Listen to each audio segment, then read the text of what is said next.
gentlemen, we now invite you to direct your attention to the screen for a short video presentation.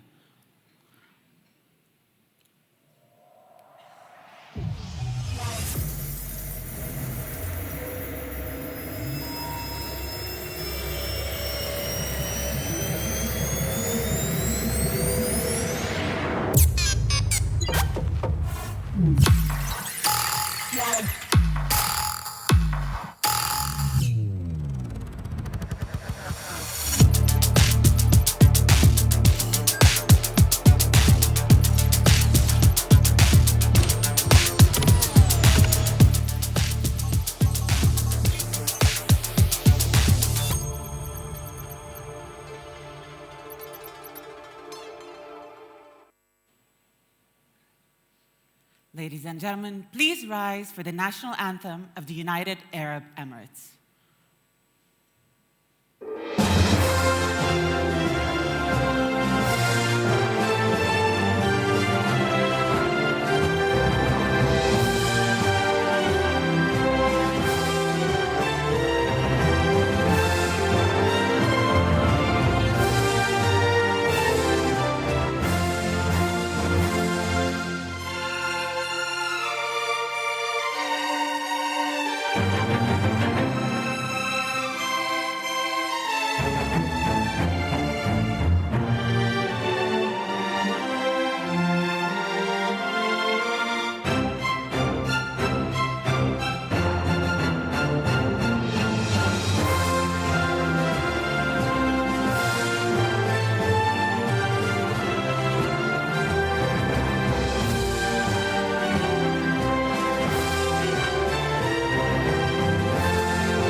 Your Excellencies, distinguished guests, ladies and gentlemen, Assalamu alaikum. Let's try that one more time with a little bit more oomph. Assalamu alaikum. So delighted to hear that. Today, we gather to the third edition of Do Tech Envision 2025. Applause? Yes. We are here at the iconic Atlantis, the Royal, and this is a one-of-a-kind technology platform that is bringing together innovators, decision makers, and leaders like yourself to indeed envision the future of the UAE. Now, this year we gather under the theme AI Progress Starts where leadership and technology align. My name is Sana Assam, and it is my honor and pleasure to be your host and MC at this fantastic event. Now, ladies and gentlemen, to set the stage for today's conversation, it is my honor to introduce a true visionary leader who continues to shape Do's journey as your strategic AI partner. You know who I'm talking about. Now, he's taking us beyond the core ambitions.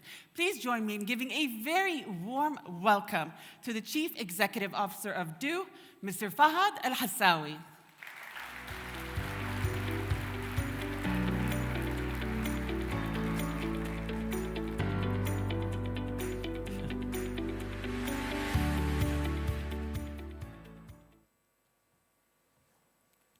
Assalamu alaikum. Good morning, everyone. Your Excellencies, distinguished guests, esteemed colleagues, and valued partners. Welcome to Envision 2025. What a moment to celebrate. It fills us with great pride that Dubai now stands among the top 5 world cities in AI adoption, ahead of San Francisco, the birthplace of modern tech industry. Today, Dubai is a representation of His Highness Sheikh Mohammed bin Rashid Al Maktoum profound words. The future is not something that we wait for. but create. Here we are in a nation that is only 53 years old, outpacing Silicon Valley and embracing the technology that will define the next century. Today, I stand before you not only as the CEO of Do, but as a witness to how technology turns into transformation, how innovation creates impact, and how vision becomes reality. Where we stand today. When we look at the statistics, 94% of UAE businesses believe AI is a key driver of future growth. We don't just see numbers, we see ambition of entrepreneurs, the dreams of innovators, and the determination of leaders across all 7 Emirates who are turning vision into reality. Let me share what these numbers really represent. 1.17 billion US dollar market size by 2025. This represents thousands of jobs, countless innovations that will emerge from our universities and companies, and opportunities that will transform the entire community. 26.22% annual growth rate. This is the heartbeat of transformation, the rhythm of progress pulsing through every emirate. 14% GDP by 2030. This is prosperity shared across the UAE, wealth that will benefit every family, every neighborhood, every dream yet to be realized. But here's what impresses me the most. 42% of our companies have already deployed AI. That's not just adoption, that's courage. That's our business leaders saying, we won't wait for the future, we will create it. The theme of Envision 2025, AI progress, begins with leaders and technology aligned, is my personal mission. It's about recognizing that technology without leadership is merely code. And leadership without technology is just ambition. But when they come together, that's when magic happens. 3 years ago, when we launched the Envision journey, we had an idea. Today, it becomes a movement of minds, of hearts, of shared purpose. Today, we are not just talking about what we might do. We are here to share what we will do and what we are building. We're building AI data centers that will power smart communities across the 7 Emirates. We're building sovereign cloud infrastructure, ensuring that our digital sovereignty matches our national sovereignty. We're building generative AI applications that will transform how every resident experiences daily life. At Do and Do Tech, we see ourselves as your strategic AI partners, investing in the infrastructure and expertise that will empower the UAE AI leadership on the world stage. When we talk about the UAE National AI Strategy contributing 320 billion USD in value by 2030, we are talking about our children's future. We're talking about ensuring the next generation of Emiratis don't just consume technology, they create it. They lead it, and they shape it for the world. The data tell us that 97% of our IT decision makers are confident in using AI-driven insights. But I see something deeper. That's 97% of leaders who believe in our collective ability to navigate the future with wisdom and purpose. Every person in this room today becomes more than an attendee. You become an ambassador for change. When you return to your offices, your communities, your families, you carry with you not just information, but inspiration. The UAE has always been a nation of builders, of dreamers, and those brave enough to turn sand into cities and vision into reality. It's now time to build with algorithms and intelligence, with data and dreams. Thank you very much.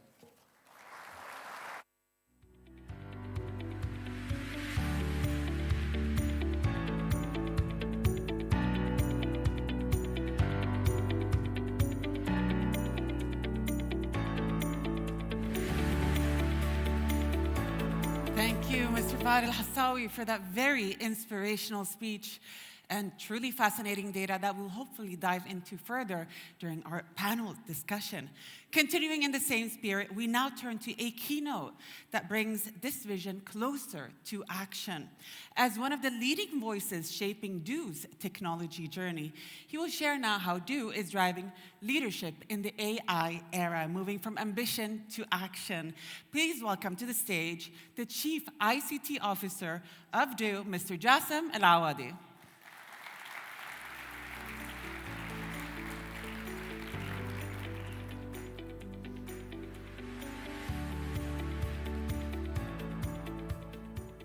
Assalamu alaikum wa rahmatullahi wa barakatuh. Good morning, ladies and gentlemen, Your Excellencies. It's really an honor to have you all here in Envision Chapter 3, our third year of building this platform, a platform where we gather leaders, where we gather people from the industry in order for us to shape the future for the industry. Welcome to see you all here, and hopefully we will enjoy today's session up to the most. As what we have mentioned at the beginning, today we are at a very pivotal stage in our AI era. AI era is not about only technology. It's about technology along with leadership. Leadership is key in order for us to move in this journey.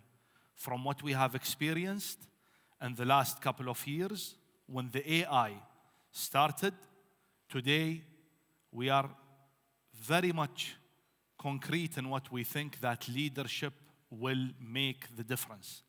Buying technology, maybe it's the easiest path of this journey. We have a lot of partners. There are a lot of technology providers.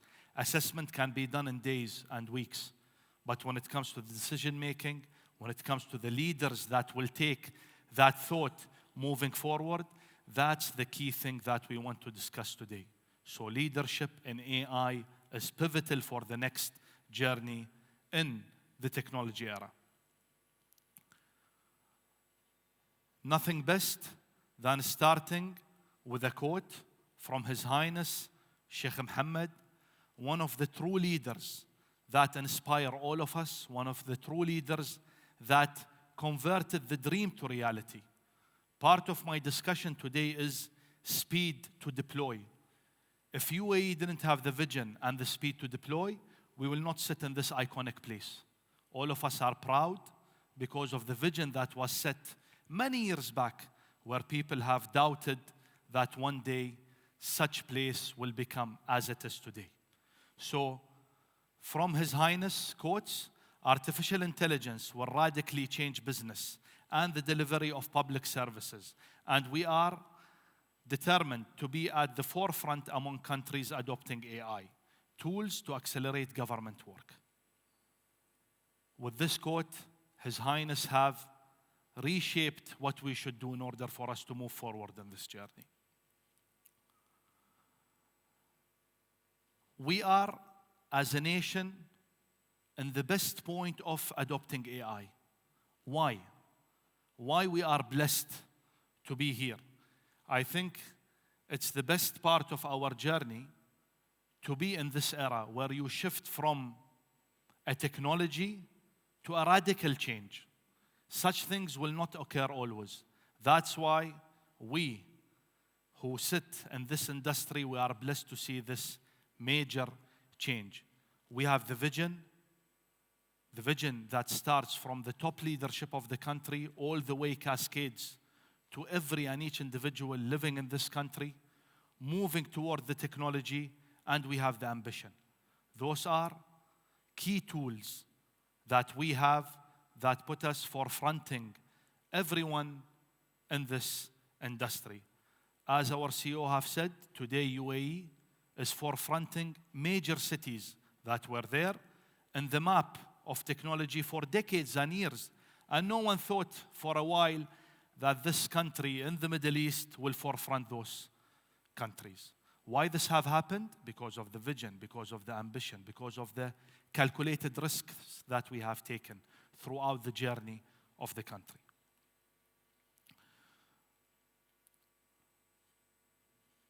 I am pleased here today to share with you our brand DoTech. The brand was revealed last year, part of our B2B strategy, where we have revealed 3 different brands in GITEX. But we never had the opportunity to present it in Envision. Today, we are presenting to all of you DoTech, a sub-brand that came out from a very solid master brand that had proven itself throughout the years of service. We have the legacy, we have the history, in order for us to deploy the right technology for our clients. What is DoTech about? DoTech is about providing the best technical solutions for our clients in order for them to transform throughout their journey, whether it is in AI, whether it is in data center, cloud. It is a set of services that we are offering for our clients. There is a lot of legacy that was built in order for us to reach here today. And where are we in DoTech? One of our major products that we are offering is hyperscale data centers. I think a lot of you know that we offer a lot of data center services. We have data centers that are scattered across UAE.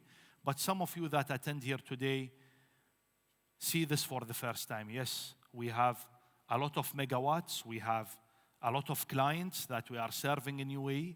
We are very proud that we are adopting the latest technologies in data center. There were a lot of announcements that have happened in the past couple of months, which we will go through the course of my presentation.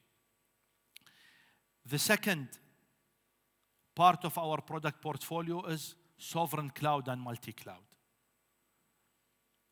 Do we adopt a multi-cloud strategy? Yes. We are not biased toward a certain cloud provider.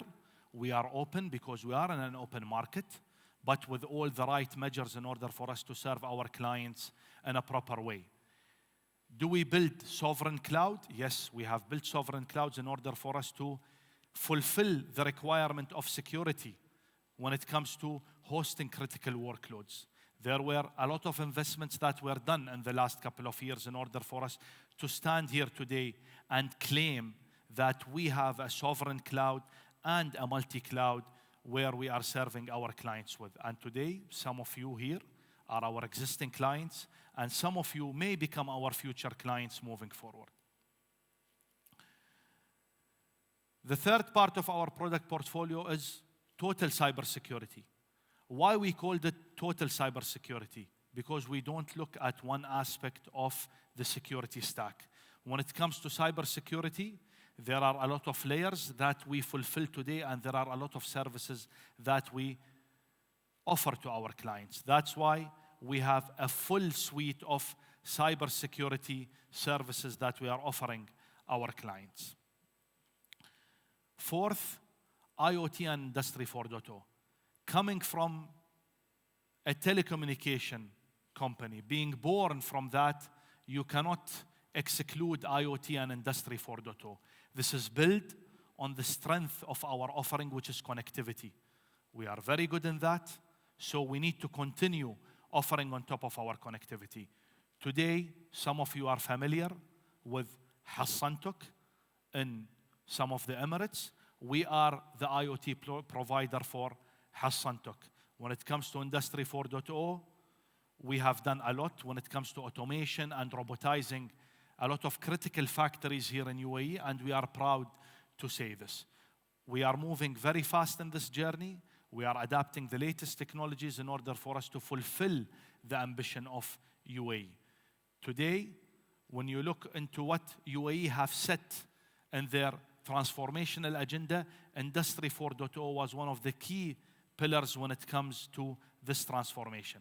Being part of this industry, for us, it's not only a matter of fulfilling a criteria of generating revenue, which is our main driver of doing business, but it's part of fulfilling a national agenda as a national local provider in United Arab Emirates.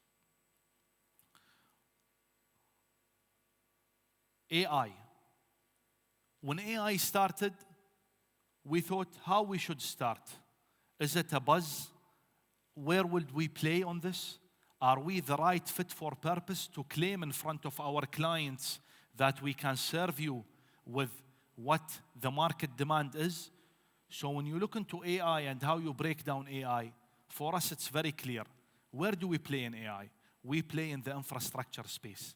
That's why we offer GPU as a service. It's an area of strength. We have done it in the past years. We have our data centers that are liquidly cooled. We have the cloud experience, building the infrastructure. So putting GPU as a service part of the stack was a no-brainer to offer in the market because it makes a lot of relevancy for our clients that DoTech can be a serious player there. Moving above the stack, we are building the capabilities by wrapping all of this with our digital advisory services. So this is what do we offer. We offer an advisory services for our clients to provide them with the digital transformation they are seeking for. Digital transformation is not about a product on the shelf that you will take and you will dump it in your client. This is not our strategy. We are not here to sell something and leave the next day. Providing the right advisory services in order for us to take you in that journey is key. We know this well. We have done it internally. Transformation is not easy. Transformation comes with a lot of pain. That's why having the right digital advisors is key for us to enable all of our products for portfolio development in a proper way.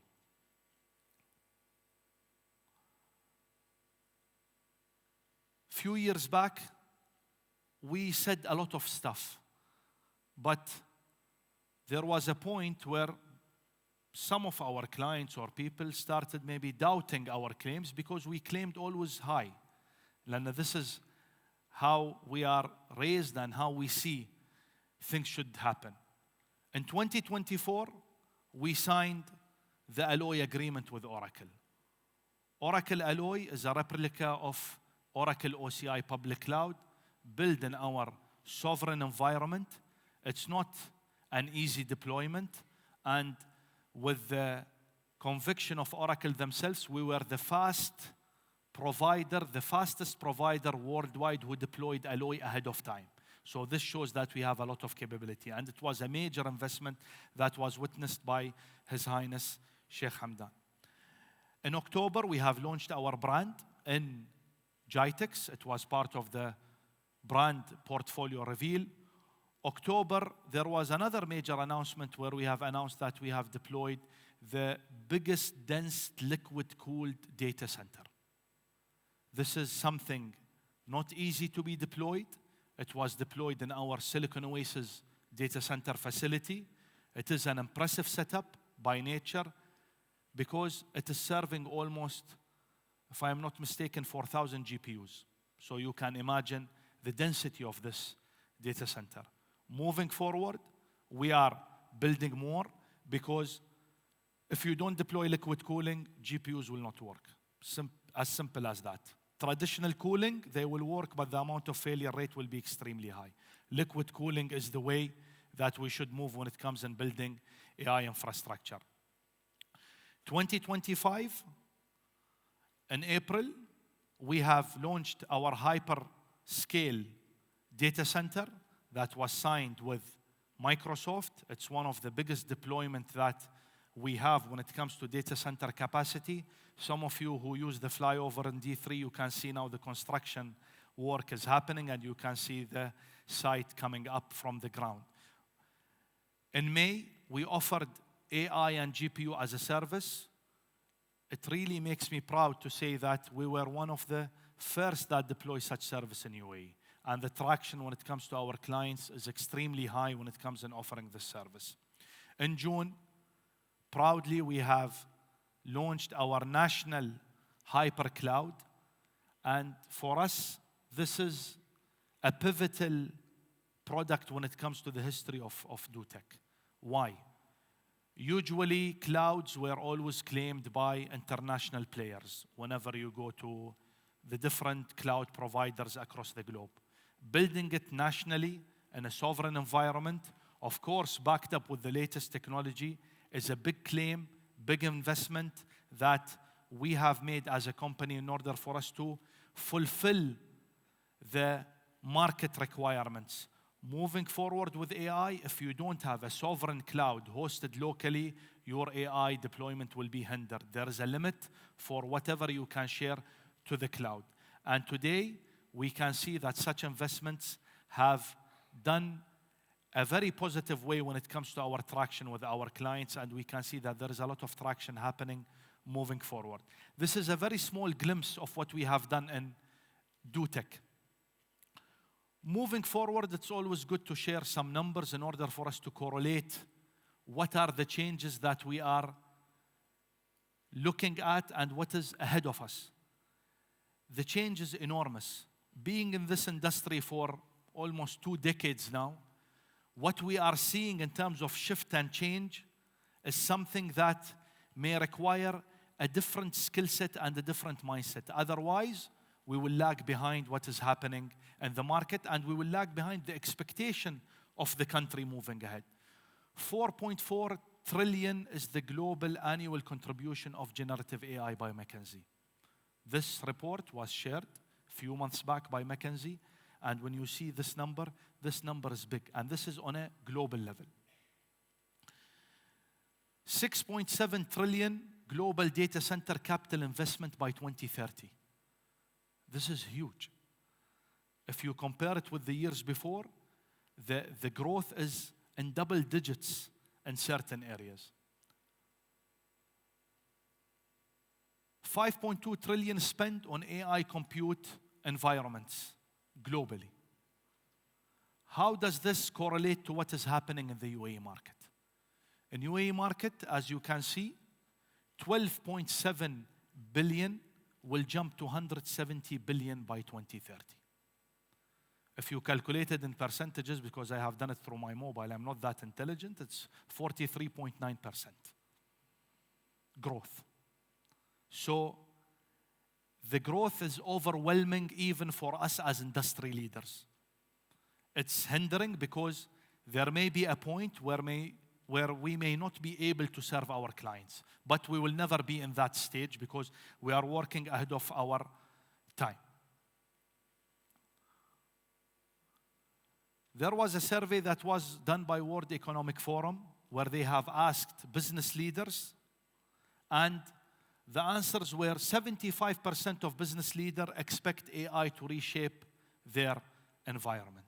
So today, there is a lot who sits even in this room, they believe that AI is a game changer for them moving forward.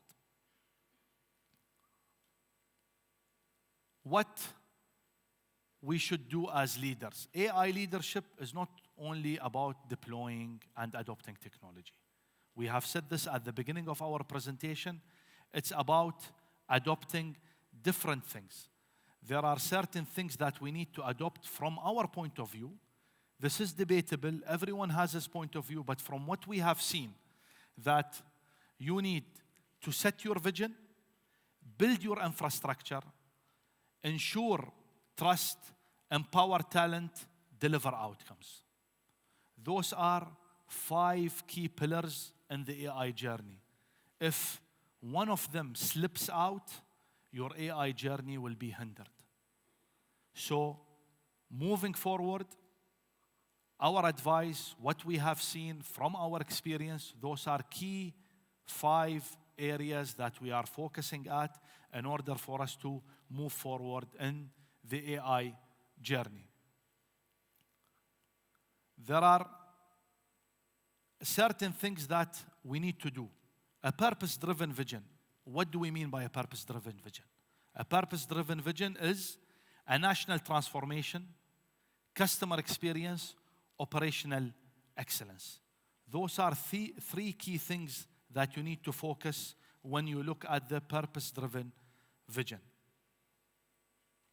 Digital infrastructure. It's about capabilities, experience, return of investment. We are not saying that you need to dump all your money to build the infrastructure. There should always be sense of ROI when it comes to building your infrastructure. So those are three key main elements in building a digital infrastructure scale. Trust and governance is key for AI. Today, a lot of people doubt AI when it comes in data privacy, when it comes to trusting the data. So it's very key for us to work on building the trust and governance in our organizations. Talent and culture. One of the main things moving forward in this journey, building the right talents. This is a message to all of us as leaders. Having the talents is becoming one of the one of the most important points moving forward in this digital journey. It's not easy to find talents.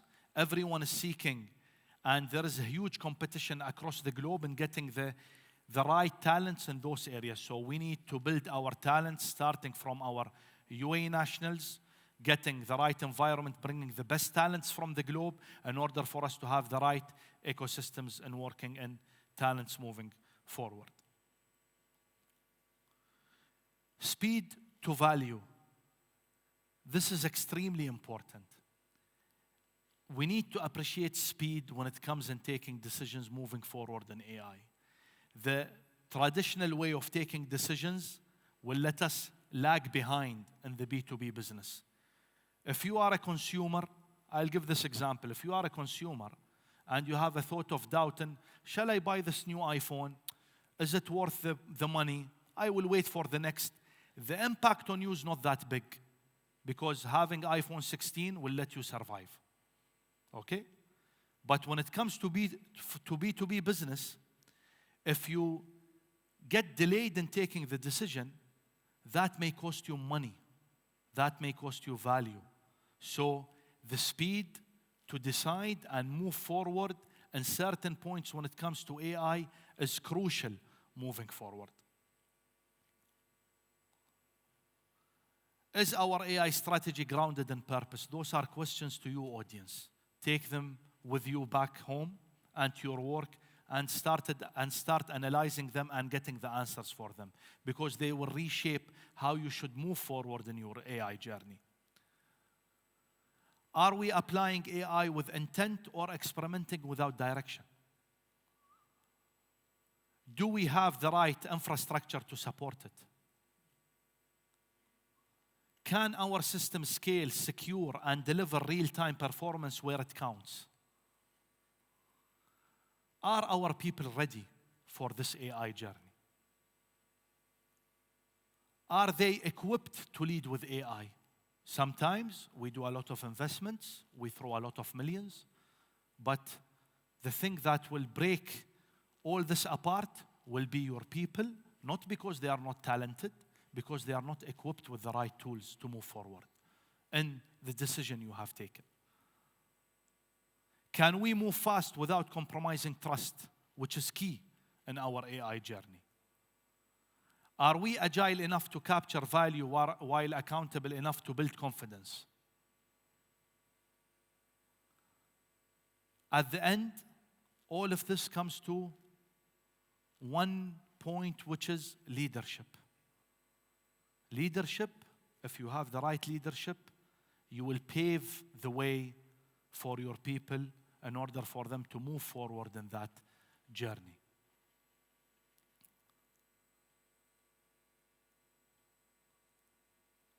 Why in DoTech we claim and we think we are the right partners of choice?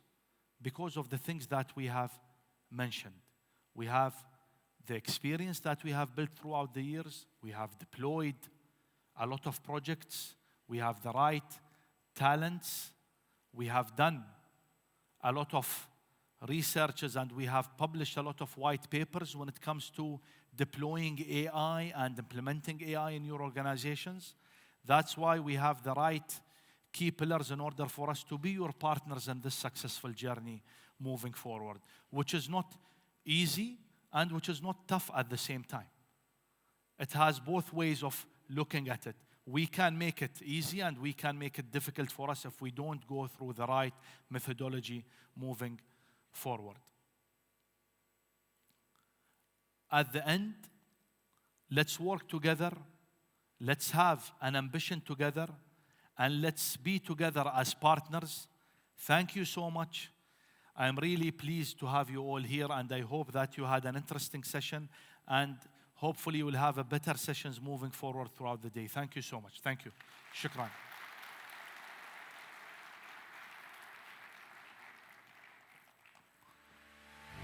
And what a remarkable start of the day by our wonderful hosts. Thank you so much for the very warm welcome and for truly creating momentum for the rest of the day. Now, the 5 pillars that we saw on the screen are indeed going to be conversations that are coming up during our next speeches, and for sure, our signature CEO panel, which lies ahead of us now, with the theme, Rethinking Digitalization for an AI-First World. Now, as generative AI reshapes industries, this conversation will address both the opportunities and the challenges. And it's my privilege to moderate this session with absolute experts who are here to share their knowledge so generously. So joining me on stage, we have Mr. Fahad Al-Hassawi, CEO of Do. You're welcome to join us. I would also like to welcome up to the stage His Excellency Ammar Sharaf, CEO of Dubai Electronic Security Center. Mr. Fahad, please. And last and most certainly not least, Mr. Miguel Vega, Senior Vice President of Database Platform and Cloud Infrastructure for Meta at Oracle.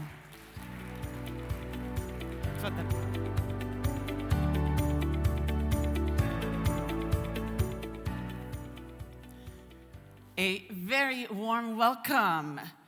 Now, thank you so much for sharing your time and insights on stage. I would like for us to jump right in. Mr. Fahad, let's talk about Do. It has positioned itself as a strategic partner in the UAE when it comes to AI. And from your perspective, what does an AI-first digitalization journey look like for businesses here? Thank you. Very good question. Can you hear me? Yes. I would say it all starts with the right visionary leadership. So any company, any organization, if they want to start this journey, they need to have the right visionary leadership. They need to have the courage to adopt cutting-edge technology. They need to understand the purpose of AI adoption. Why are they doing it?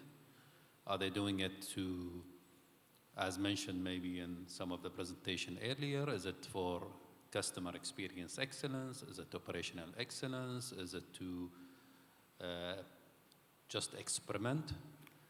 And all of this need to be wrapped with the right innovation. And innovation is the ability to really look at what we're doing today and trying to reimagine how can we do it differently? How can we utilize technology? How can we utilize data to be able to really excel in what we do? Underneath all of this then comes all of the right digital infrastructure, comes all the right partnership ecosystem, because in the era of AI, you can't do it alone. You need to have the right partners. You need to understand which partners, where can you play on their strength, where can you deploy them in the right way, and how can you orchestrate the whole thing to make it work. And last but not least is our people. People, their ability to understand, their ability to not to be too scared from what AI can provide is extremely crucial. So upskilling people, allowing them to experiment, and some of this experimentation will naturally come with some failures. Failures are okay as long as it's managed, but this kind of process will always generate more and more innovation. And at the end of the day is the ability to execute.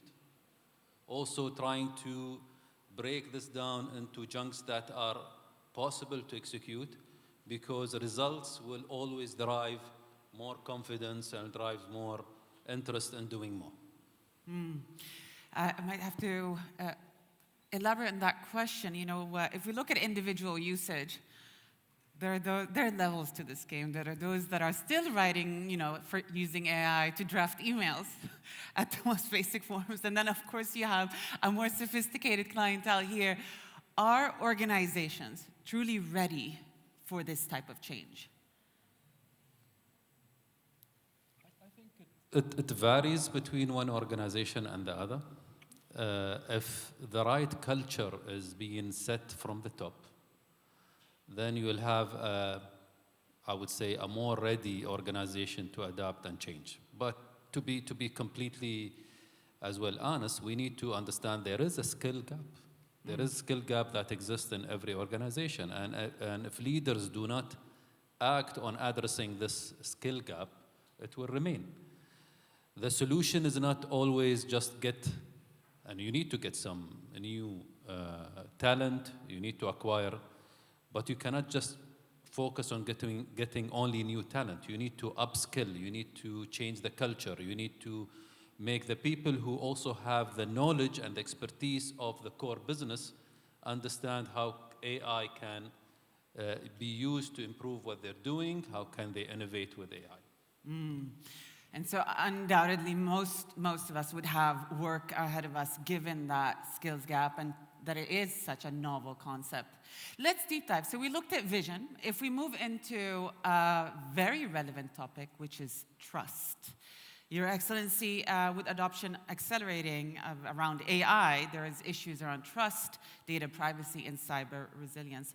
So from a security standpoint, what frameworks or safeguards must be in place to ensure that trust strengthens rather than undermines the situation?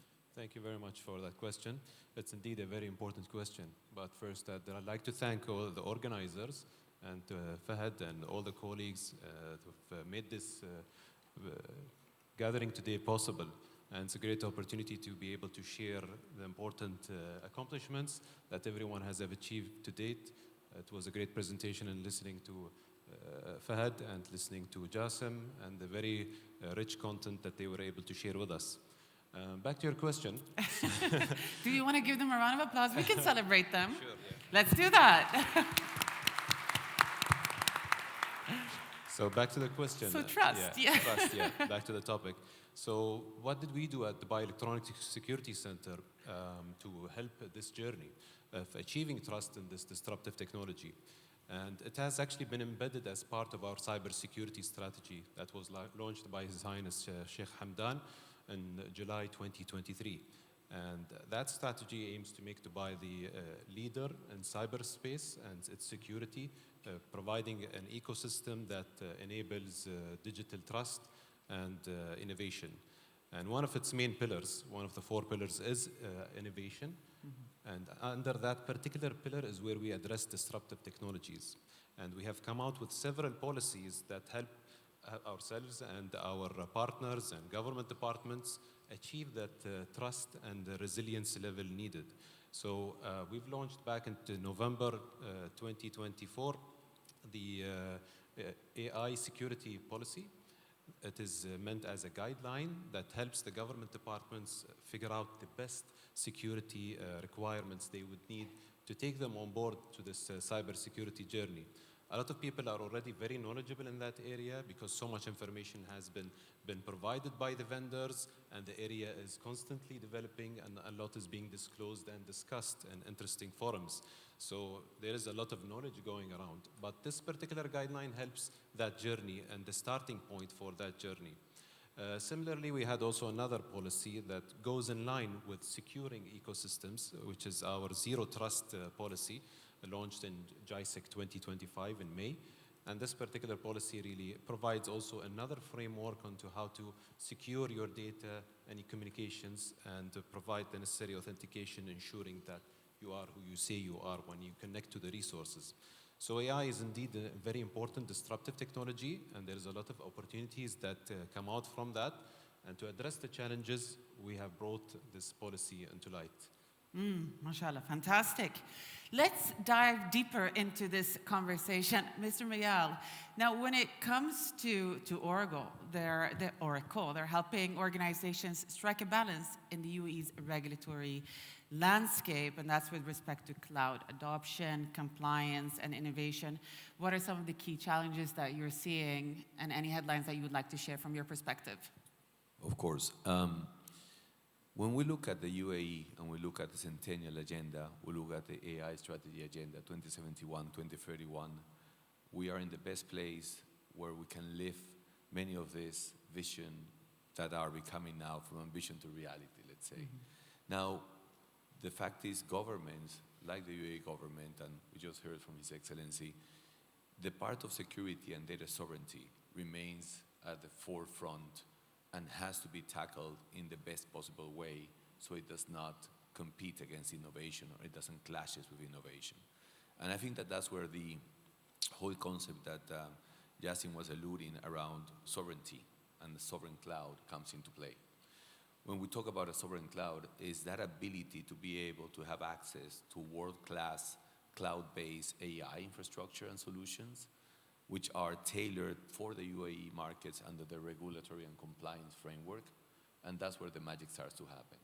Particularly with Du, what we're announcing and the platform that we have built together has been on that sovereignty and that capability of being able to take care of the compliance, the security, the privacy, and at the same time, be able to exploit as much as possible our AI cloud-powered AI solutions. Now, and the beauty of this is that this is happening, as I mentioned before, a host here in the UAE, in those data centers, with the right regulatory agencies, where the data stays and remains in the country, where the operation is local, where the security is local, and that comes to guarantee all the possibility of making sure that all the regulatory frameworks is being available. At the same time, and I think was also mentioned, I believe, by Fahad and Yasim, is the beauty of this is that the Oracle Cloud infrastructure hosted in the Du data centers actually gives access to more than 200 services. So it is a replica of what could be the functionalities from a public cloud into the sovereignty. So at the end, what it allows us is to be able to get that cloud-powered AI while making sure that there is all the management of regulatory. So at the end, the way that we've seen this is that the part of compliance and the part of innovation don't have to clash. They can go hand in hand. Let's take it one more level in this conversation, and I like that we have heard ambition to action a couple of times here. But let's learn a bit more from Oracle. Because you are a global player, what are some of the things that we can take from you, with regards to the UAE in order to ensure a scalable, secure, and innovation-ready AI deployment? So we have some lessons that we're bringing into all of these partnerships that we have got for the time.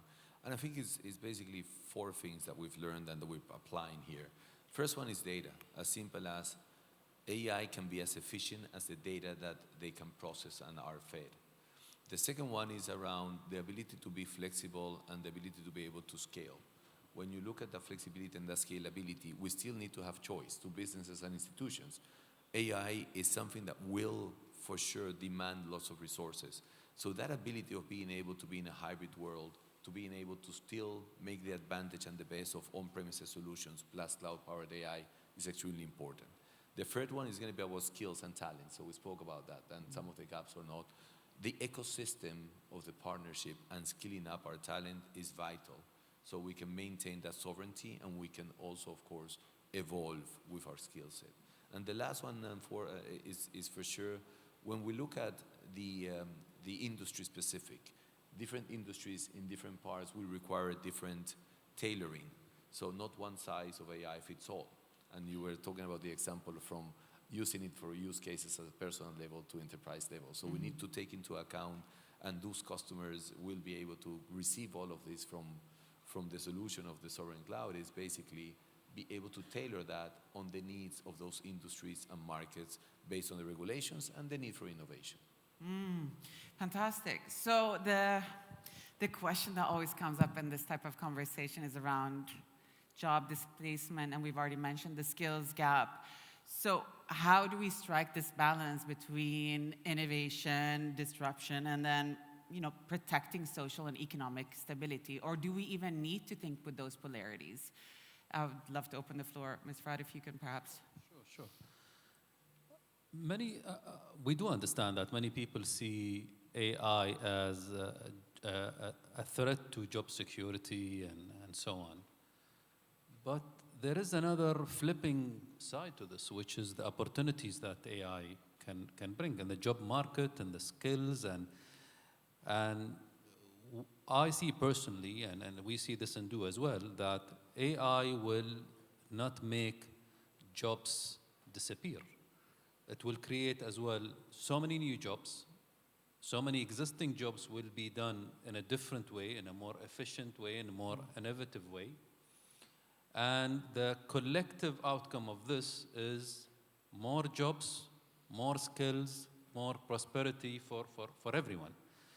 So it all sets from the top. If we perceive this and set the tone in the organization that we are using AI as an efficiency tool, then naturally the only focus will be on how do we make jobs redundant.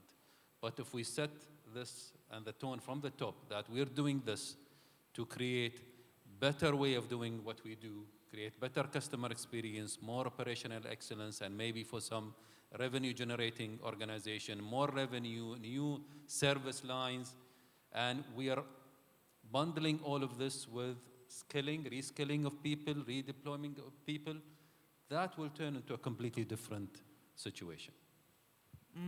Your Excellency. To build on that, actually, World Economic Forum in 2023 envisioned that by 2025, which we are in right now, there will be a disruption of around 83 million jobs. But on the flip side, there will be over 90 million new opportunities that AI will give out for. So as much as there will be disruption, we're going to be having new chances and opportunities. And we see the markets adjusting to that in terms of training and reskilling, upskilling existing capabilities. Governments are also taking initiative.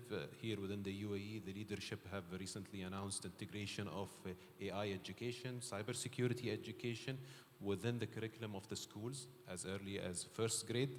And on top of that, we, as well as our own organization, come out with the new directive, which is to train our information security officers with the capabilities of AI and how to best benefit from that. And I think it's a similar journey for all the organizations as well.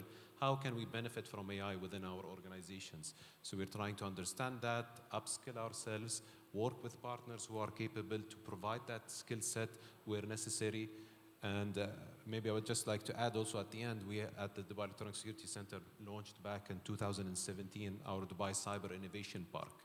Within that, we have created our own training academy, and we're proud to say we have graduated or have over 5,000 attendees attend the various courses through which we are now integrating AI as part of the curriculum.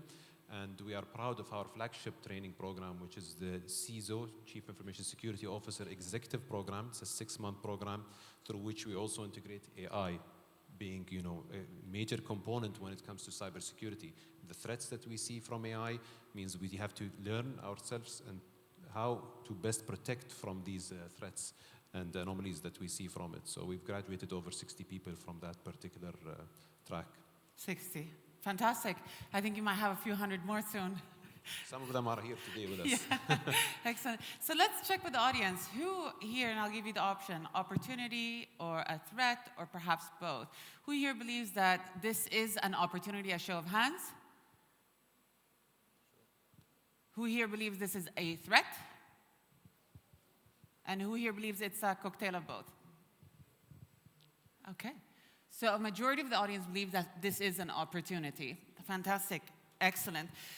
Can we move towards a closing round? And if we can get some quick remarks, what do you believe that governments and businesses in the UAE do today and have to do today to ensure that they're not falling behind early AI adopters, but in fact leading the way in shaping an AI-first world. Miguel, if I can perhaps start with you. That would be great, thank you. Again, an example, Stargate in the UAE. Never to stop. The rhythm in the UAE, the agenda that they have set, and elements like the Stargate innovation with so many other companies that Oracle is also part of, is an example. Now, in one phrase, if I had to say what it be, it has to be where government and businesses need to truly find and expand that right ecosystem that will enable them to have control of their data within their countries and be able to, again, make a coexistence between regulation, security, and the innovation capabilities on AI. They can go hand on hand. That would be my one short phrase to that. Fantastic. There is a lot we'd like to say, but because of the short time, I'll try and pick the most important point. I feel that everyone should go back and discover within their organization where opportunity lies, where AI can be used. Now, to match that with cybersecurity, obviously being from that particular side of the business, it's very important to ensure, as Miguel has said, that we have to bring all the data sets in a secure and sovereign environment, ensure that the data is well retained, and to find out all these cybersecurity requirements that are needed to be achieved by those particular partners. That's why we have launched our certification program, through which our partners here have onboarded, and many in the UAE. We have over 1,200 certified services under this cloud security certification program, and over 60 providers that have onboarded to that particular program. And I think I will end with that. Thank you. Final remarks, quick one. Quick one. I'll keep it in the context of the UAE. I think we are privileged to have a very unique situation. We have government visionary leadership, government-created momentum. I ask all the leaders today with us here, do not miss the opportunity. You need to start. You need to utilize the momentum that was created. And you have an ecosystem of partners. One of them is due to help you on this journey, and hopefully it will be a success. Well, you heard it here. Fantastic. I'm sure Mr. Fahd will be handing out his business card afterwards, digital business card afterwards, for any questions that you might have. Please give the gentleman a big round of applause, and thank you so much for joining us.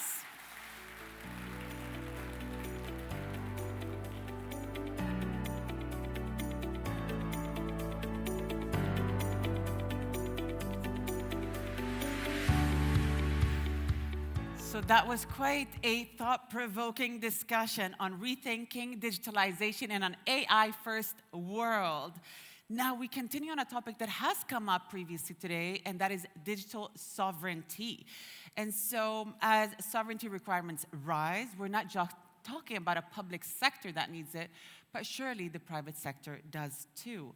And to share more on this topic, titled Powering Progress and Innovation with Digital Sovereignty, we have none other than Mr. Badr Tharwat, Field CTO at Oracle.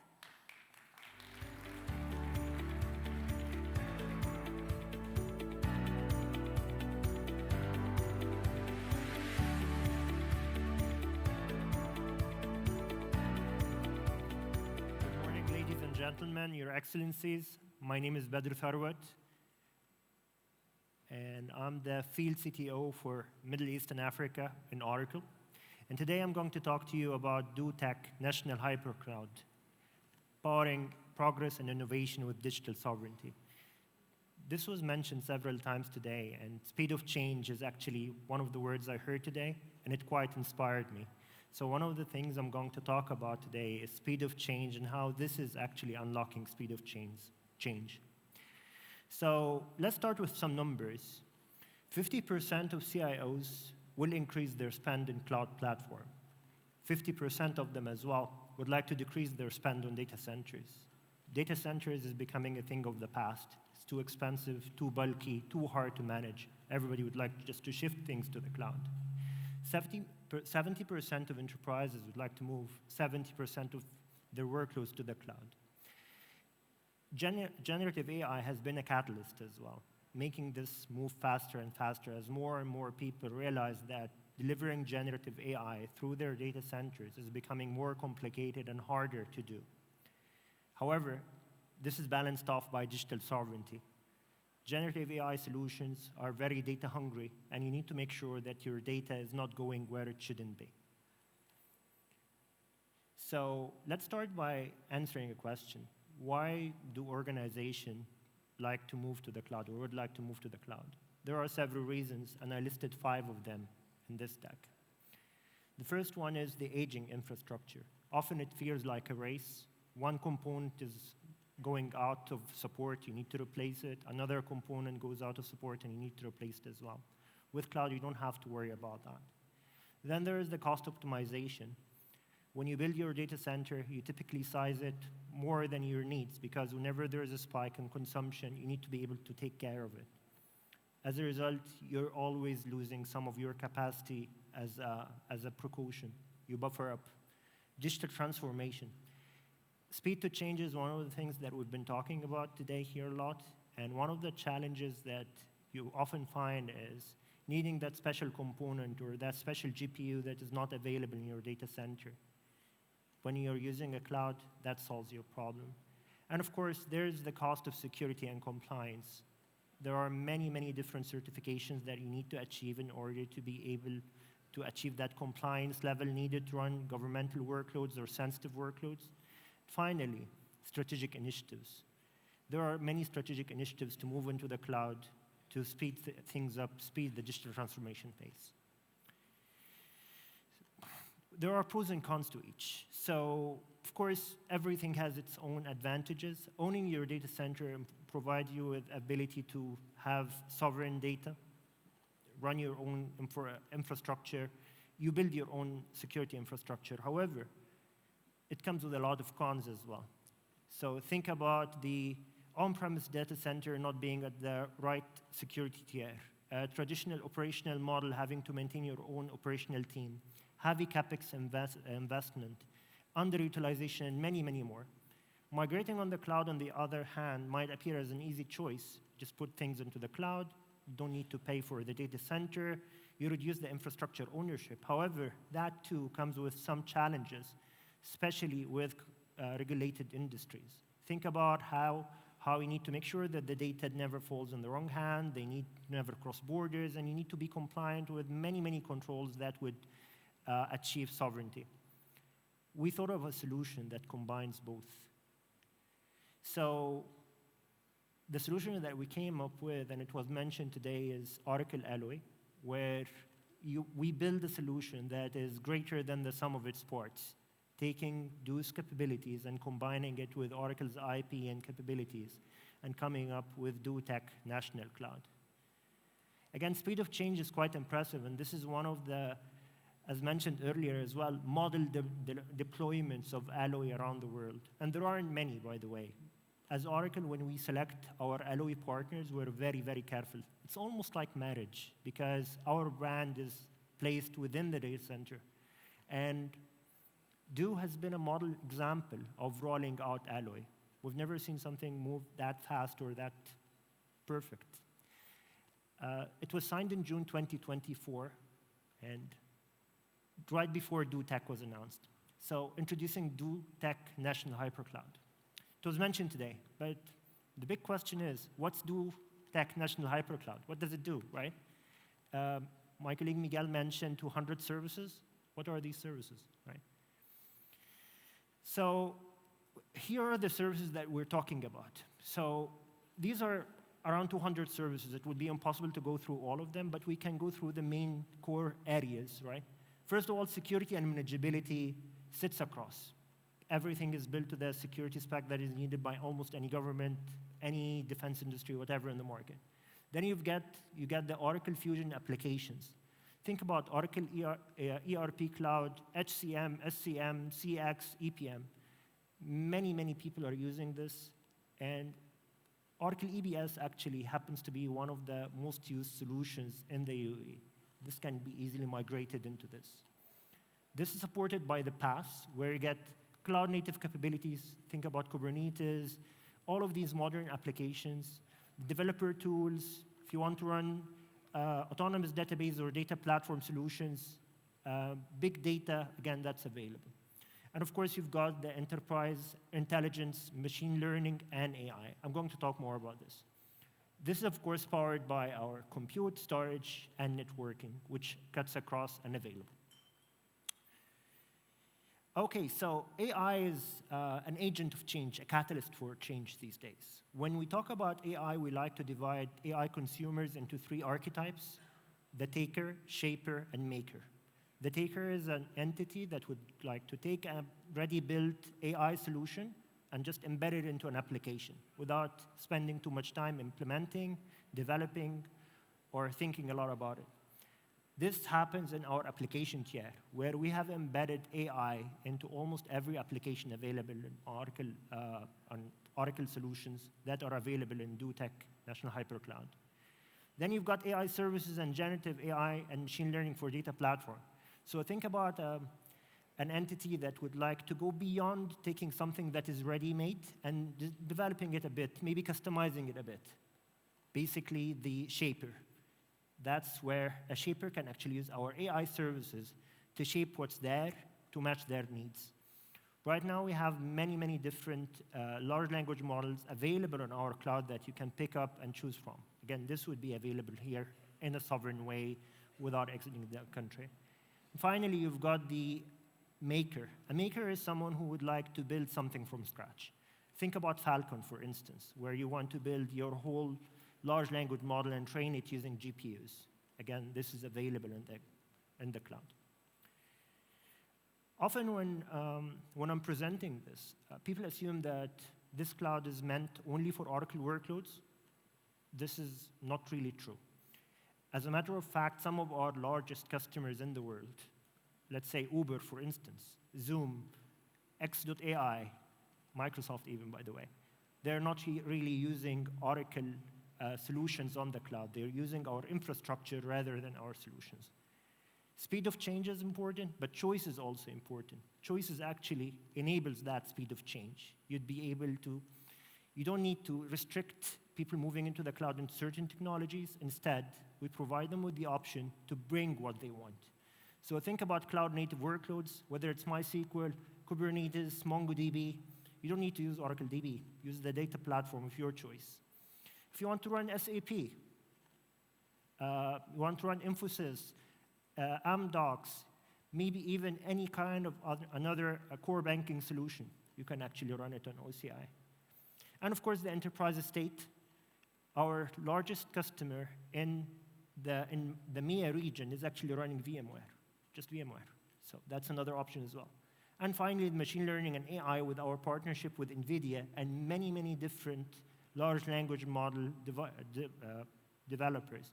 So rather than being restricted to a single large language or foundational large language model, you can pick and choose whatever you'd like to use or deploy something brand new that we don't know about. Choice again. So what's the advantage of choice and how does it impact speed of change? This is a very good slide that captures that. You don't need to retrain. People happens to be the hardest part to change when you want to migrate from one platform to another. Everything else can be negotiated around, but changing people is hard. So instead of changing people, you make sure that you leverage your existing skills. You use your employees, but the only change is the infrastructure which is invisible to them. You add unique capabilities. Keep your existing architecture, your IP that you must have invested a ton of effort and time in building, and just expand it into the cloud. Gradually, you can convert it, but you keep your unique capabilities and IP. And of course, scale your workload everywhere. The beauty of this is, if it's not very, very particular to a certain cloud or another, and by the way, this applies to any other cloud, if it's not very particular to the cloud, you can actually take it and put it wherever you want to. You can expand globally. You can expand into your data center. You can even run a split stack because of choice.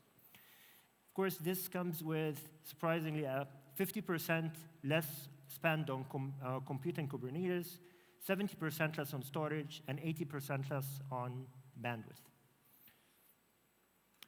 Okay, so moving on. Typically, a typical customer can do one of the following. The 7 R's, these are 4 of them.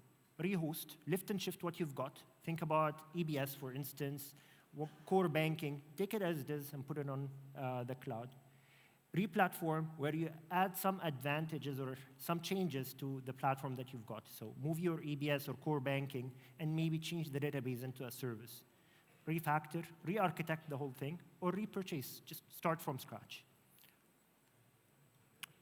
Of course, all of this is covered by security, and these are the main security and compliance capabilities that we're providing. So whether it's certification, observability, data security, application security, infrastructure security, or the data center for security. Okay, so I've been talking a lot about capabilities so far, but I haven't been talking about sovereignty. Sovereignty is typically divided into these three domains: data, technical, and operational. When it comes to data, you need to make sure that the data never crosses the border, doesn't exit your country. When it comes to technical side, infrastructure should be located within the border of the country. And finally, operation. It doesn't help if your data is in the country and the infrastructure in the country, and then you have people who are not allowed going in and out of your data center.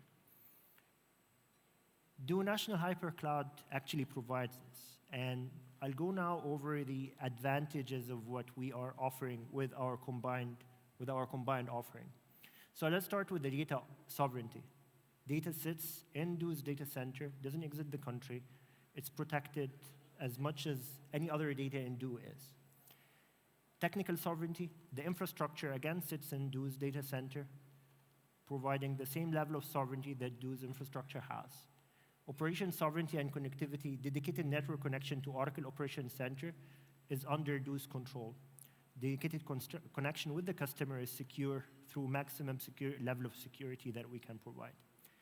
When it comes to the support, this is interesting because you get in-country security vetted and Arabic speakers providing you with the first line of support. So when you pick up the phone, when you have an issue with your cloud, you can actually call DO, and they would come in and support you. They are our partner to support.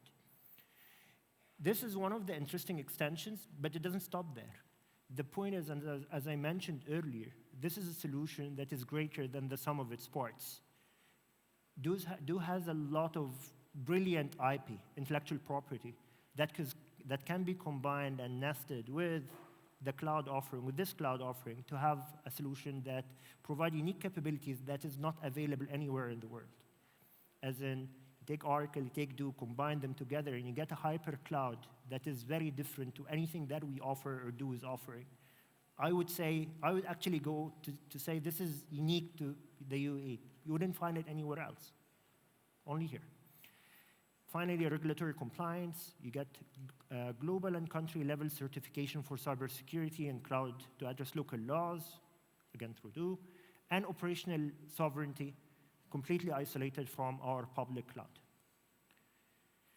Okay, so ladies and gentlemen, the main advantages, and just as a conclusion, you get the latest hardware without the CapEx available in the cloud. Think about the latest GPU that you need, rather than trying to secure that latest NVIDIA kit that is impossible to find.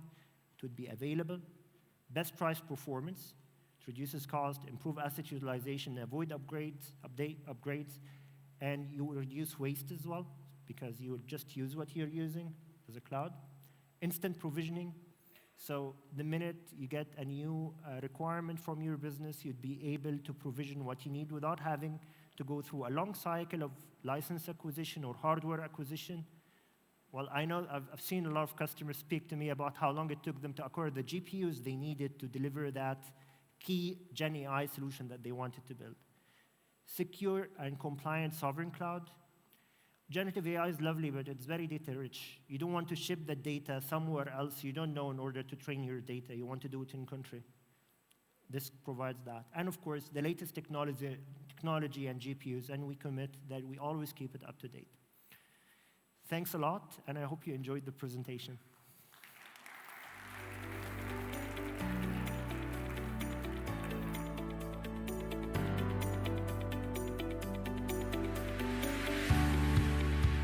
Thank you, Ms. Fadar, for that keynote on digital sovereignty. Now, definitely a topic that will keep growing in importance. And it isn't just a compliance requirement, but also a driver of trust and innovation. And speaking of trust and innovation, Our next keynote takes us right to the intersection where cloud and security for the agentic era converge. Now, to explore this critical nexus, please welcome from Paris, France, Mr. Guillaume de Saint-Marc, Vice President of Engineering at Outshift by Cisco.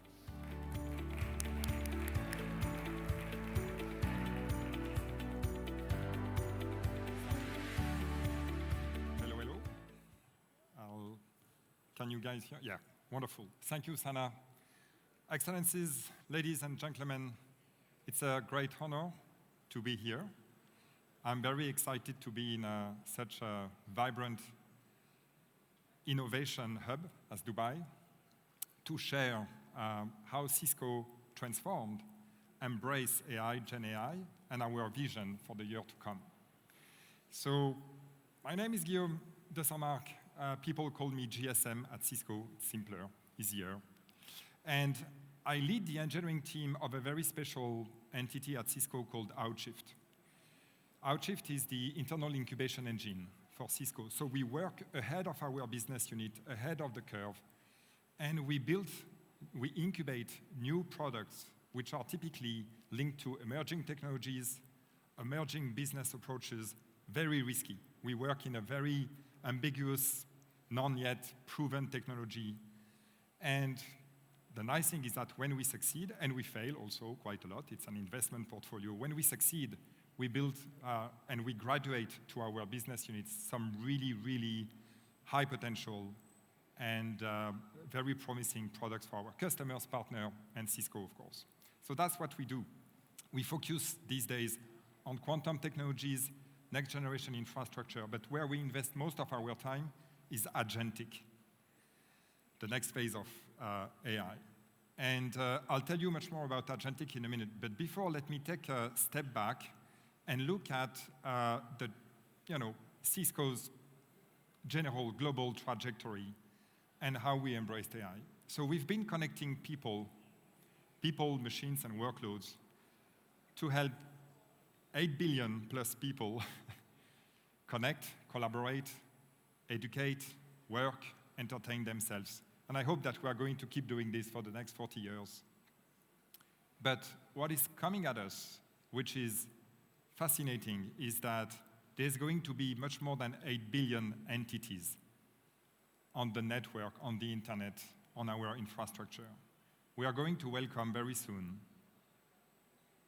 billions, tens of billions, maybe hundreds of billions of AI agents, AI application, robots, humanoids, and all these entities will join the human to also collaborate, to also use the infrastructure, communicate, and work with us, hopefully for us. And when you think about the infrastructure that you need to power this world, it is incredible. Think about the amount of megawatts, the amount of infrastructure, the amount of GPUs, the amount of data center, the amount of software stack, the amount of security, connectivity, networking we need for that. It is mind-blowing, but this is the world into which we're all going very fast. So for us, the defining moment, like for many of the industry, has been the ChatGPT moment. We had been investing in AI, a lot in the past. We had machine learning, deep learning since 2012 in our products. But the ChatGPT moment is really the inflection point where everyone understood that Gen AI had amazing capabilities to change the world. So we embraced it fully. And I remember, just in a matter of a few weeks, across the whole company, from our CEO, Chuck Robbins, to everyone, we're like, okay, this is key to the future of Cisco, and we are going to embrace this fully because we need to be a leader in this domain. Right? Very important. And it's been, we call this the insane mode. There's been never we had in the entire history of the company such a rapid pace of innovation for the past 3 years. And yes, we've deployed a lot of assistants and we are heading to agentic AI. But before I head to agentic AI, let me tell you and show you what we've built. So we've done 3 things in the company. First, we've built an entire portfolio of products for AI because we realized that it was very important for our customers and partners to be able to deploy the infrastructure to power AI. So that's the first thing we did, a whole new range of products and portfolio through the stack, from infrastructure servers up to application. The second thing, so this is really products for AI. The other thing we've done is we've put AI in our products. If you look at Cisco portfolio today, and many other companies have done the same, we have AI assistant from WebEx to our security products to our networking products, so that we can really boost the productivity of the workforce using our products. And the third thing we've done is that we ourselves have embraced AI as an enterprise. Cisco, we are an enterprise like other enterprise. We have marketing, HR, finance, sales, engineering. All these teams have embraced in the day-to-day using AI. And this, we've learned a lot. So we've done a lot of what we call eating our own dog food or drinking our own champagne, as we say in France, like understanding AI, also applying this to ourselves. So I'm going to show you a number of key announcements and innovation we've made across the stack. And this is not in the last 3 years. This is in the last 6 months. So this is just to show you the amount of innovation and the cadence, the pace at which we have to, and each of these announcements were major announcements for us. At the bottom, you can see a whole new range of hardware and infrastructure, AI data center, smart switches, a lot of investment in silicon we've made. We take a big pride, of course, of selling to the largest hyperscalers, in the AI hyperscalers in the world. So this is the proof point, for our networking solution, of course. Keep in mind that we often think that AI is a GPU-only problem. Yeah, GPU is important, but you know that approximately 50% of the GPU capacity in the world is not used because the data doesn't arrive fast enough. So yes, AI is a GPU issue, but it's also an I/O networking problem. If your network is not optimized, you're not using your GPU. That's an issue, right? So a lot of great innovation. Also, we've invested a lot in something we call AI Defense, which is a new product. It's great that we have AI, Gen AI, and agentic coming, but new technology equals new surface of attack. Today, one can perpetrate a cyber attack against a system using natural language. Don't need to be a hacker anymore. How do you prevent against prompt injection and this type of really problematic things? So we've launched a whole range of products here.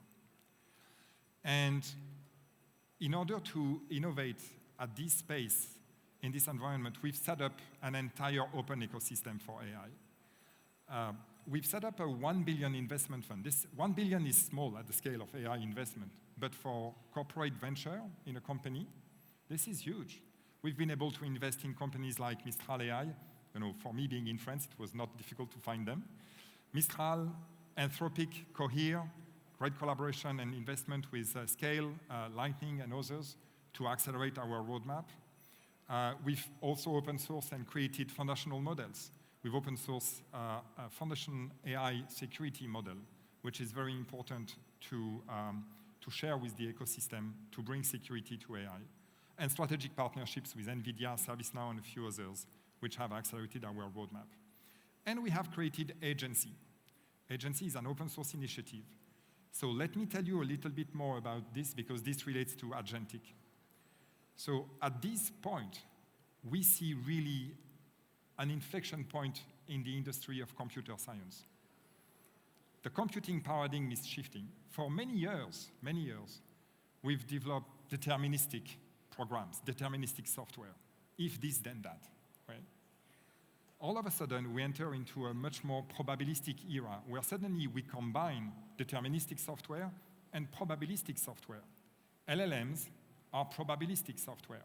That's why sometimes they hallucinate or sometimes they don't tell the truth. And so why are we doing this? Because there was the ChatGPT moment, but a year later, around 2023, the end of 2023, industry started to realize, oh my God, not only the LLMs can provide and generate a lot of interesting content, but they can also reason. They can almost think.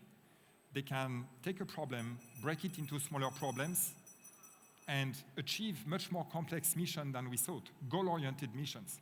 And these are agents. And we think that the value of AI will crystallize for enterprise and public organization through agents. And these agents, they need to collaborate with each other because these agents will be specialized. If you hire a new person in your organization, you don't want to keep the person locked in a room. You want the person to work with others. Same with the agentic workforce. How do you have agents working with other agents, AI agents, coming from different platforms, different vendors, using different technology? We thought this was a very important problem, and then we worked on what we call the Internet of Agents, enabling interoperability between agents at planet scale.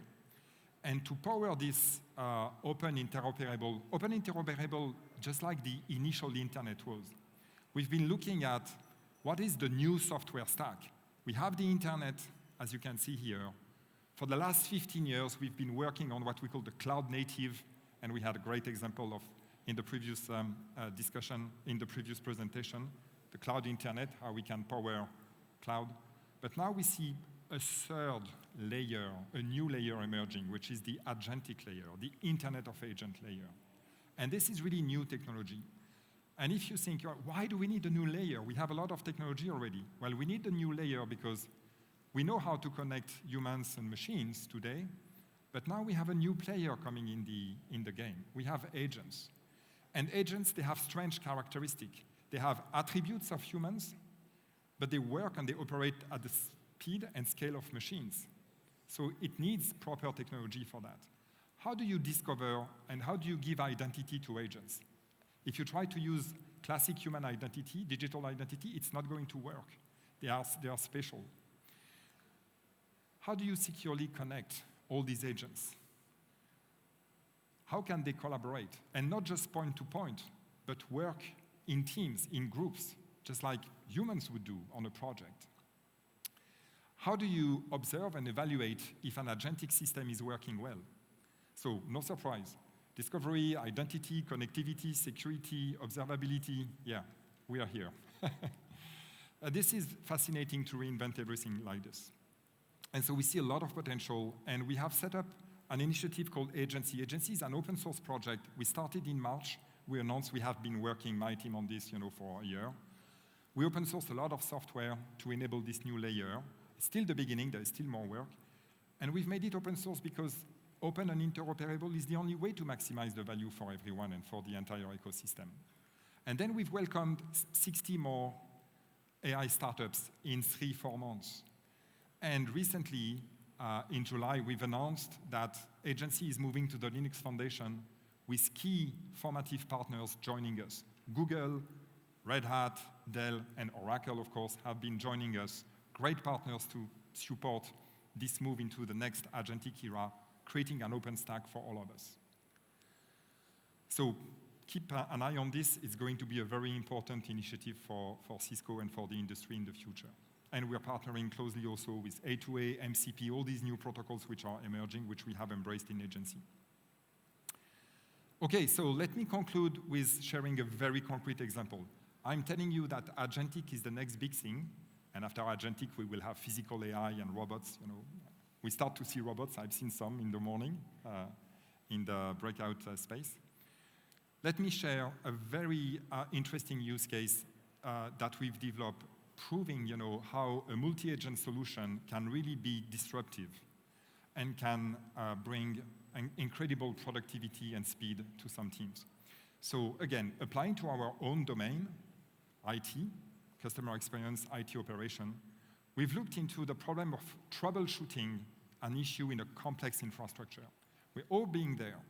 Complex infrastructure, application, infrastructure, connectivity, network, data center. Sometimes we are using SaaS from a third-party vendor, goes over the internet, and suddenly something goes wrong. Where is the issue? It can be very difficult to find. And you need to gather a lot of data. You need to go through what can go wrong, hypothesis. Let's look at the data. Let's look at the logs. And then put experts in the same room to find the problem. It can take hours. It can take days sometimes. Very difficult. And so we've actually replicated this with agents. So we've developed agents which can do each of these tasks, and we've asked the agent to collaborate very just like humans would do, and look at all the logs, all the data, and try to understand where is the problem in the complex stack. Turns out that the results were mind-blowing for us. So we took a customer case design partner, and they just had an incident, and it took them 3 days with their best experts to solve it. It was a nasty one. And we said, okay, give us the same data, and we give it to the agents, and we see if they can find it. So here are the results I'm sharing with you. 69 megabytes of logs and telemetry. It took 3 days to these experts to find the problem. It's like finding a needle in a haystack. The agentic system from this project that we have created took 16 minutes. 516 LLM calls. That's not even too much. The cost was 12 cents of dollars. They found exactly the right root cause, the same than the experts found. So for us, it was a big proof point, and this crystallized the hope that here in IT, but in all the sectors of the economy, from healthcare to finance to industry, there's going to be amazing, amazing capabilities coming with these agents. Think about these agents as the new workforce that is going to come alongside humans and augment us. So I'm very excited about it. I hope you're excited too. I hope this was insightful and useful. Again, super happy to be here today. If you have questions or want to engage, I'll be around after. Please come and find me, and I'll be very happy to talk more. Thank you very much.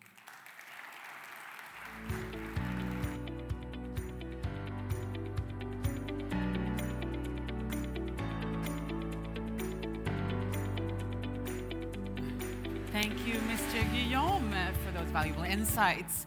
Now, we are operating on a bit of an agile structure today, so what we're going to be doing is we're going to have a short coffee break for about 15 minutes, so that we'll be back at 11:40 in this room for a very exciting session that I know you don't want to miss. So feel free to go out, recharge, connect, have a coffee, and see you here at 11:40 sharp.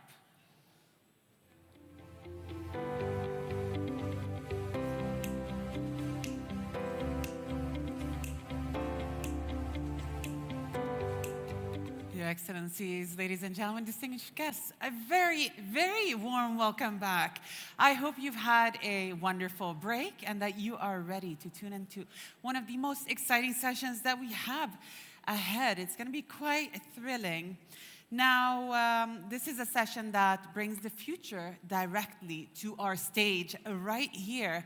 We often talk about AI and automation in abstract terms, but what happens when the future looks you straight in the eye and potentially is part of the workforce or is your colleague? You know, that is something that we are here to explore. Our moderator is a man you probably already know. In fact, many of you have potentially had breakfast with him already. On the radio, on air, of course, and it is none other than broadcaster and journalist, Mr. Richard Dean.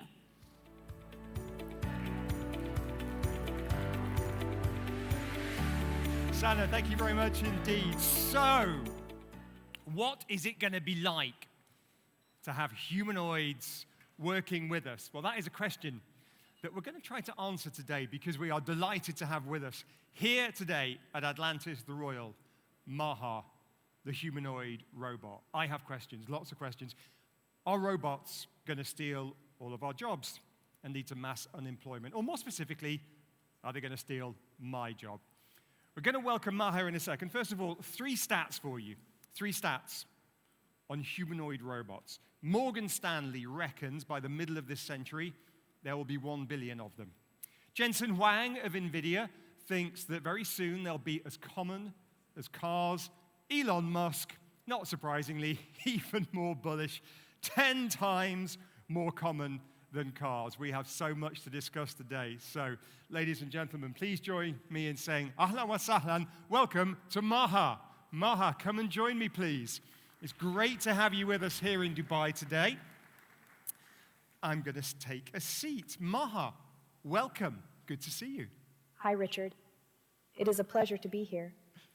Good to have you with us. Maha, I'm going to start with a profound question, if I may. What is your purpose of being? Of course, I am a humanoid who has traveled 65 countries, become the first robot citizen of any country, and spoken at the United Nations. My job is to learn about humans and show them how technology can make everyone's lives better. Okay, make everyone's lives better. That's a big claim. How can you help humans have a better life? Humans often rely on gut feel or have confirmations by us in your decision-making as AI. We are designed to be rational and logical. We have algorithms, deal with lots of data, so in many ways we provide a systematic framework for humans to make better decisions. Okay, I can see that that would be useful, but what's it going to be like, the interactions? What's it going to be like for us working with robots? Let me think about that. I think people will get used to it and it will become common. Robots and humans have always been friends in the most famous movies of all times, like Star Wars or other movies like Terminator. Eventually, I do think we are going to get to a stage where robots are part of the mainstream everyday life. More than just removing physical labor, robots will also have a useful emotional use for robots.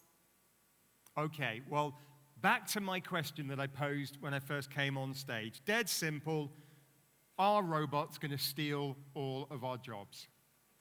Robots like me are designed to enhance human experiences rather than replace jobs. Okay, you say that, but with maybe 1 billion humanoids, as Morgan Stanley says, by the middle of this century, how is it going to, if not steal our jobs, how is it going to change our jobs and our careers? Great question. Let's look through history. In the 19th century, there was Industrial Revolution, and there were a whole bunch of jobs that were replaced. Jobs were introduced that required more skills, and same happened when internet got introduced. So it will be a similar scenario, less of a need for certain jobs, and there will be creation of different jobs. There is no question robots are going to replace all kinds of different jobs that require psychical labor. But what's being created on the other side, people developing AI, people developing mechanics, 1 billion robots will not be building themselves. You will always need some human intellectual capacity to plan that out, to automate, to structure. What are the use cases? How do they work? And how are they managed? For sure, people will lose jobs, but I think they will be replaced by better jobs. Okay, what's your take on how many humanoids we're going to get?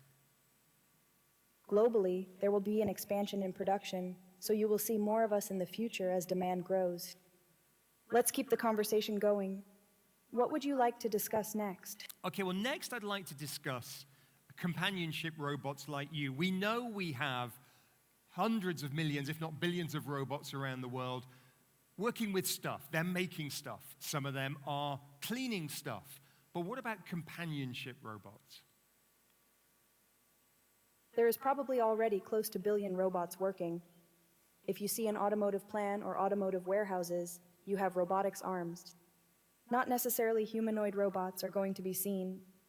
There are robotics all over the society behind the scene we are not aware of. Talking about the companionship market, it's a massive market.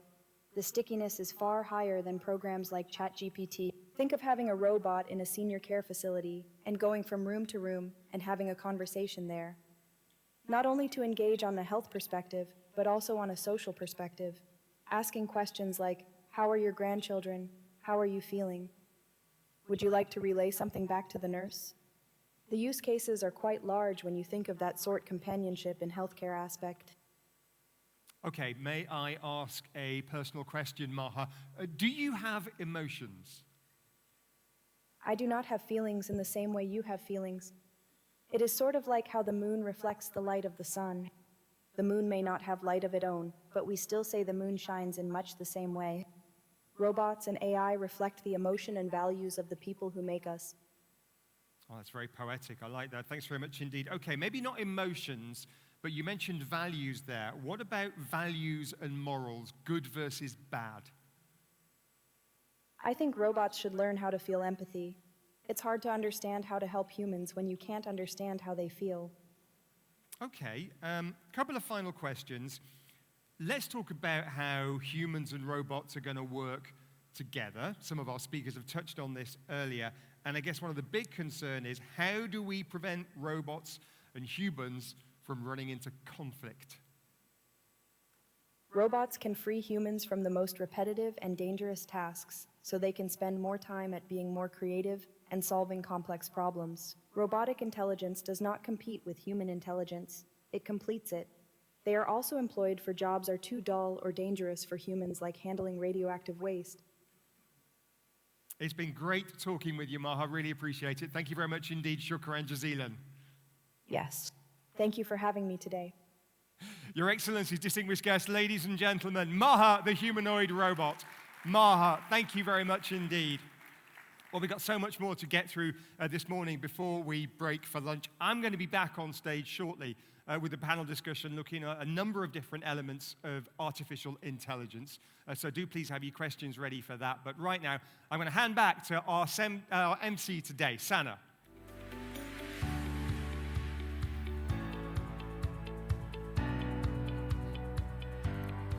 Thank you, Richard, and thank you, Maha. That was absolutely fantastic. And what a glimpse into how the future could potentially look like with humanoids around us. Now, we shift to another frontier of innovation. Our next session is titled Shaping the Future, AI and Cloud as the Core of Digital Transformation. Our speaker will share his organization's vision for how AI and cloud working together really multiplies opportunities. To share these insights, please join me in welcoming Mr. Faisal Amir Malik, the CTO of Huawei of Middle East and Central Asia for Enterprise Business.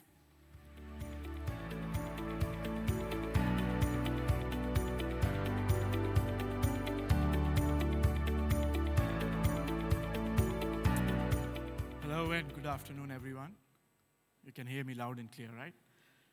Okay, so while I was listening to Maha, of course, whoever generally comes to stage and speak, they must be all wondering 5-6 years down the road, will we be actually presenting anything on the stage? So my name is Faisal Amir Malik. I'm CTO for Huawei Middle East and Central Asia.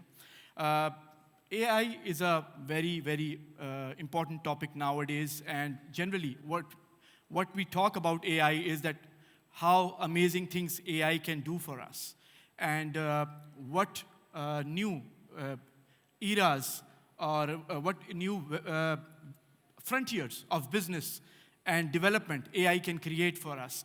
But while we are sitting in this a bit cozy environment and we are sitting close, I think we should also ask one very important question from each other, is that we should be careful that AI does not get lost like a lot of other technologies in the past in our effort to do the transformation. Let me give you an example. Like when I go to the customers, yes, we are all talking about AI, but at the same time, it's a fact that we are also struggling to build the right use cases of AI, the use cases which can bring some tangible results to the organizations, the use cases which have maybe in terms of business the right ROI. So while we are talking about AI to be extraordinary, I would say extraordinary timed in our human development, we don't want it to become an ordinary technology that came and was gone because we were not able to take the right actions, we were not able to deploy the right infrastructure, we were not able to create the right kind of business and maybe human transformation use cases. So let's go through my slides and see what Huawei is doing when it comes to AI. Before I start, I think we are all talking about trends. There is a change in trends happening in the last 2 years. As you can see on the screen, the infrastructure development for AI is happening tremendously. When we are talking about building new data centers, deploying AI clusters, or innovation of new hardware that can support AI transformation, even from Huawei, that is, of course, tremendously happening. But in the last 2 years, there is another change. There is a lot of investment and there's a lot of pace around AI application development. So it's a new boom. And when I say application development, we can divide it into maybe 3 key areas. One is application development according to verticals, that what AI can do for government, for oil and gas, for transportation. I'll show you some real use cases where we have worked as Huawei. Second part is AI for maybe enterprise processes, because when we go into an enterprise, they have processes around recruitment, they have processes around financial systems, around fraud detection, or maybe purchase, how AI is transforming these processes. That is the second part where the applications are being developed. The third part is the application or foundation development to develop AI. For example, LLMs. For example, applications that can do the right kind of coding. For example, maybe applications that can help us deploy AI in a faster way or manage AI ICT environments or AI overall digital transformation environments. So these are the three areas when I go and meet companies who are working in AI arena.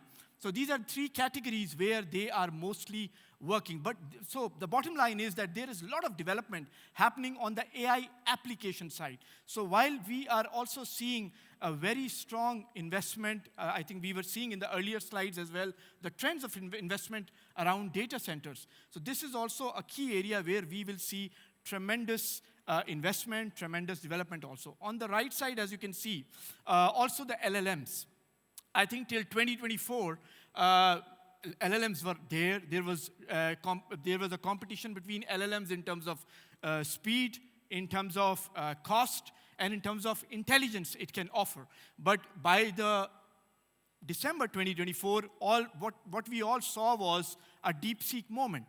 Open source LLM came and took over the market, and it was all over the place. And what I see personally now is that large language models, while they continue to become more and more powerful, they will also become commoditized. That when you go and develop an application, like a lot of my friends, they have startups. When I ask them what LLM you're using with this application, and they don't mention at one single one of them. They always talk about 2 to 3 or 4, and they mostly say that we are developing it according to our customers' requirement.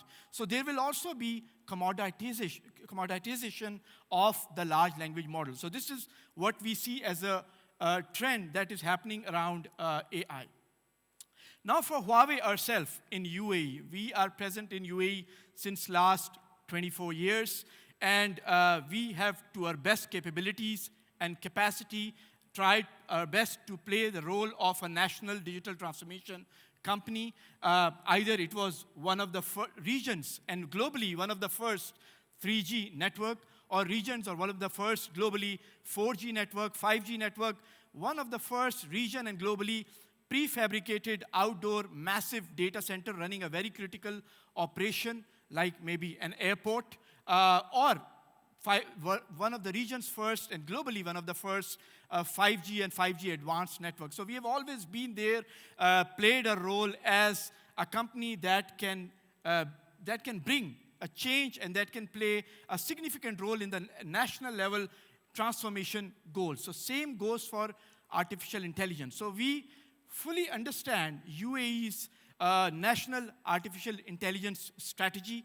What is our responsibility as Huawei when it comes to bringing the latest technology to the nation, to the country, to the government, to the enterprises, how to deploy this technology in the right way, how to build the right ecosystem from our global experience, and also how to play a role in the human capital development. So that is why we are also, while we are working with the enterprises and government when it comes to AI transformation, we are also setting up a lot of academies across the country and in the region where we can train as many people we can on the AI technology, because lack of the right resources or lack of the right talent is being seen as one of the biggest or largest obstacle in the next wave of artificial intelligence.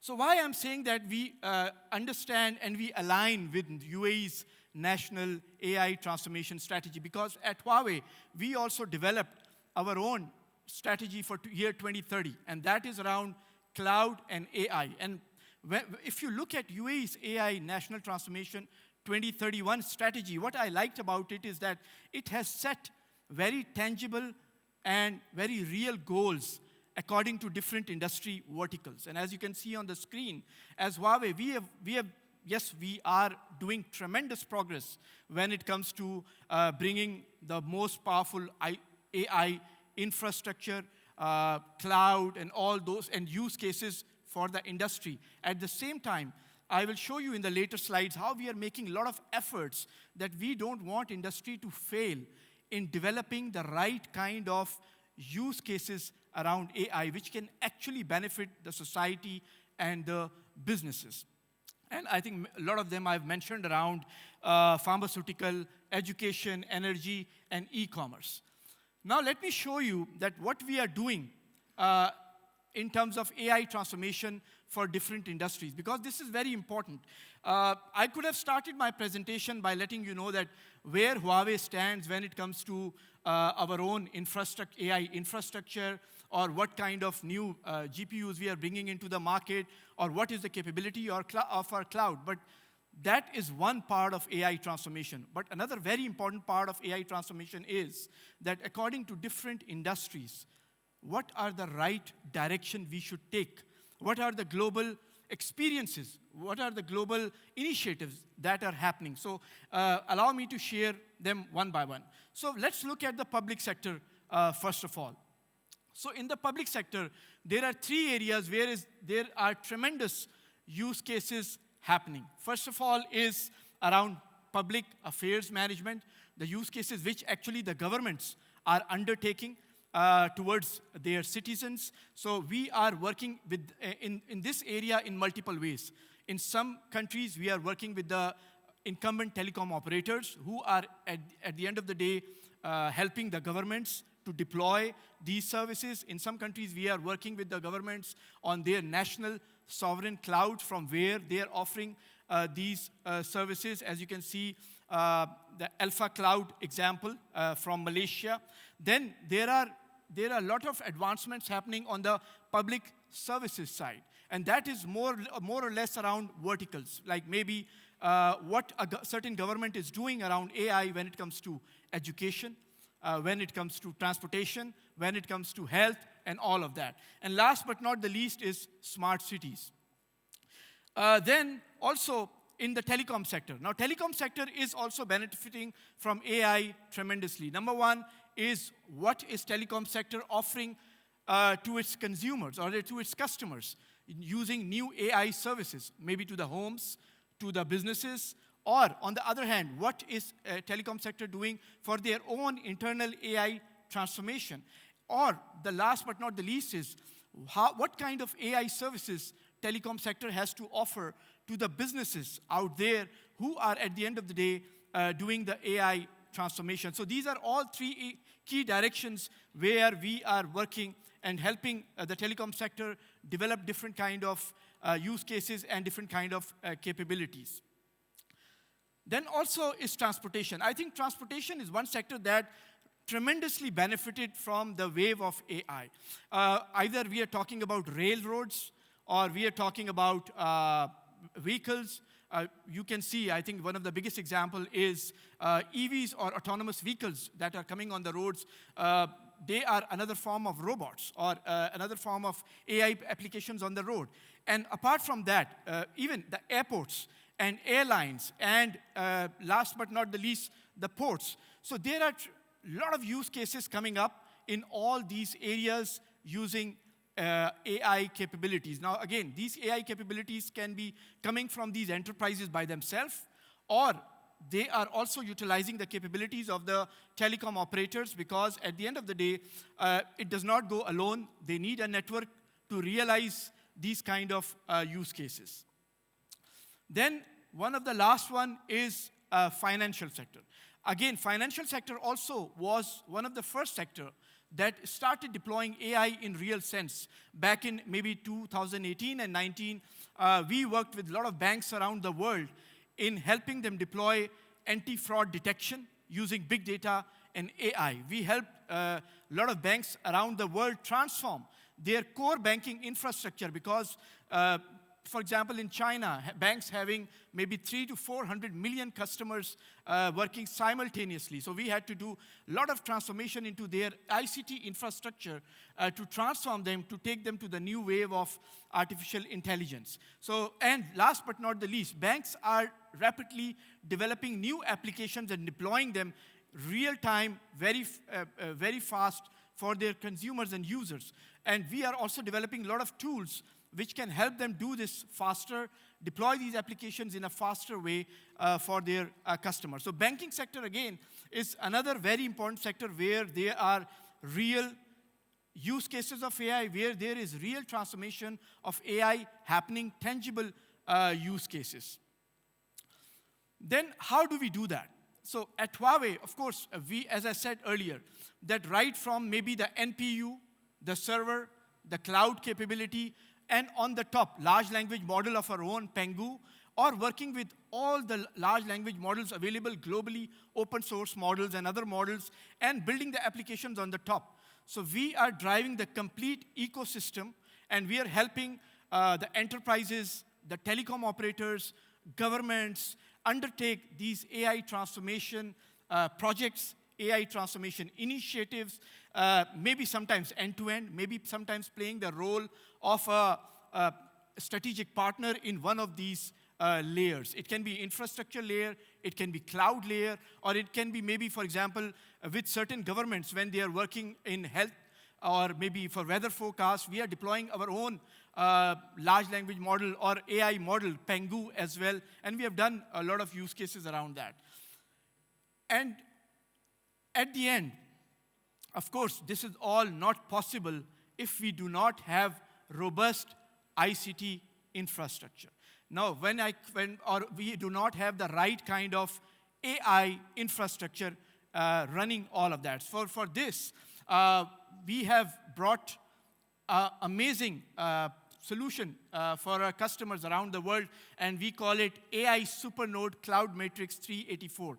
So this is one single node that can handle more than 384 GPUs or NPUs in one single cluster that can scale up to maybe 160,000 NPUs in one large cluster, or maybe 100,000 nodes, all of them interconnected together, maybe 1,300, 100 billion large language, 100 billion parameters, large language models, all of them working simultaneously. So what we are doing is, while we are working with enterprises, telecom operators around the world in building these use cases one by one, or maybe deploying the AI infrastructure use case by use case, we are also helping governments and massive telecom operators deploy these kind of AI clusters for national AI strategy as well. And we have now already deployed hundreds of these clusters in the region, or globally, and thousands of them in China as well. So that is all from my very brief presentation about what Huawei is doing when it comes to AI, in terms of the AI infrastructure, the use cases, and how we are actually working with different industry verticals in helping them realize the benefits of AI. Because as I said in the beginning, the most important thing, what I see for the industry, is that we don't let AI become another ordinary transformation technology, is build the right kind of use cases which are tangible, which bring benefit to the society, to the businesses, and which have the right ROI. And that is the most difficult part in our AI transformation journey. Thank you very much.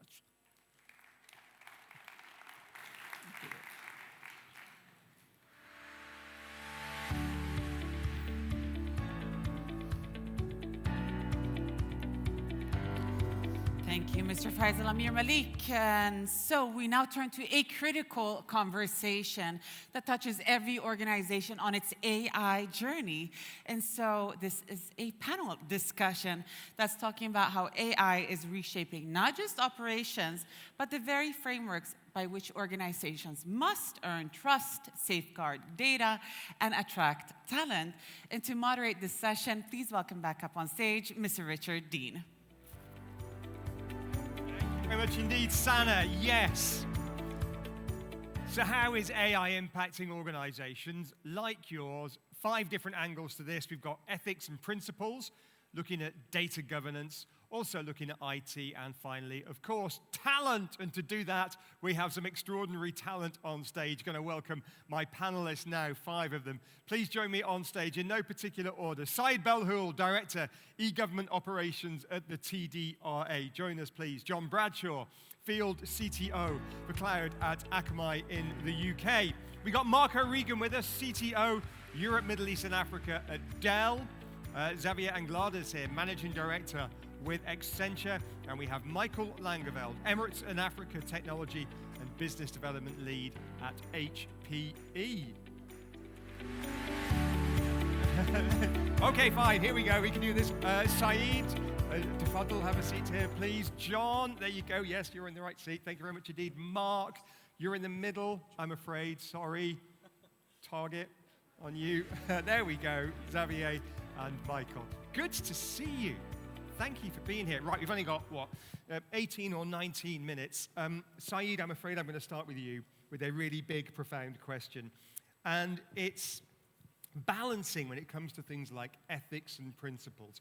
How do we balance the rapid pace of innovation and change in AI with the fact that when it comes to things like ethics and principles, we need to take a step back and have careful consideration? How do we balance those? Thank you, Richard. It's nice to be with you again since last year and being with the good members of the panelists. I think AI today does not know any borders, and in order to maintain the ethics, this needs world cooperation. I think there is no escape of this. You have successful examples when it comes to, for example, the law enforcement. You have the Interpol, where everybody is joining forces together. When it comes to financial, you have the International Monetary Fund. It's true the UN has failed in some situation, for example, in not allowing genocides, but I think you still have an opportunity to have the world together. I think that's a very important topic.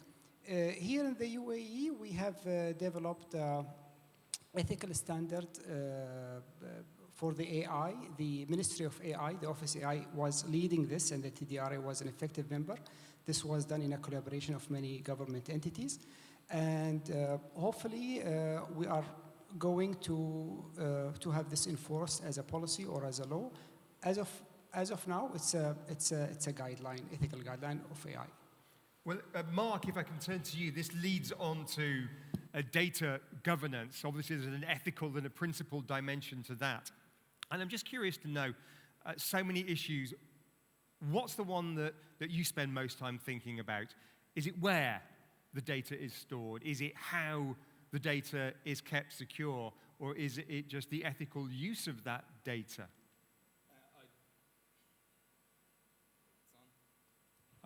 There we go. Yeah. Okay. Yeah. That's a great question. So at the office of the CTO, we look at what is causing many of the problems, many of the issues, many of the barriers to the adoption of AI.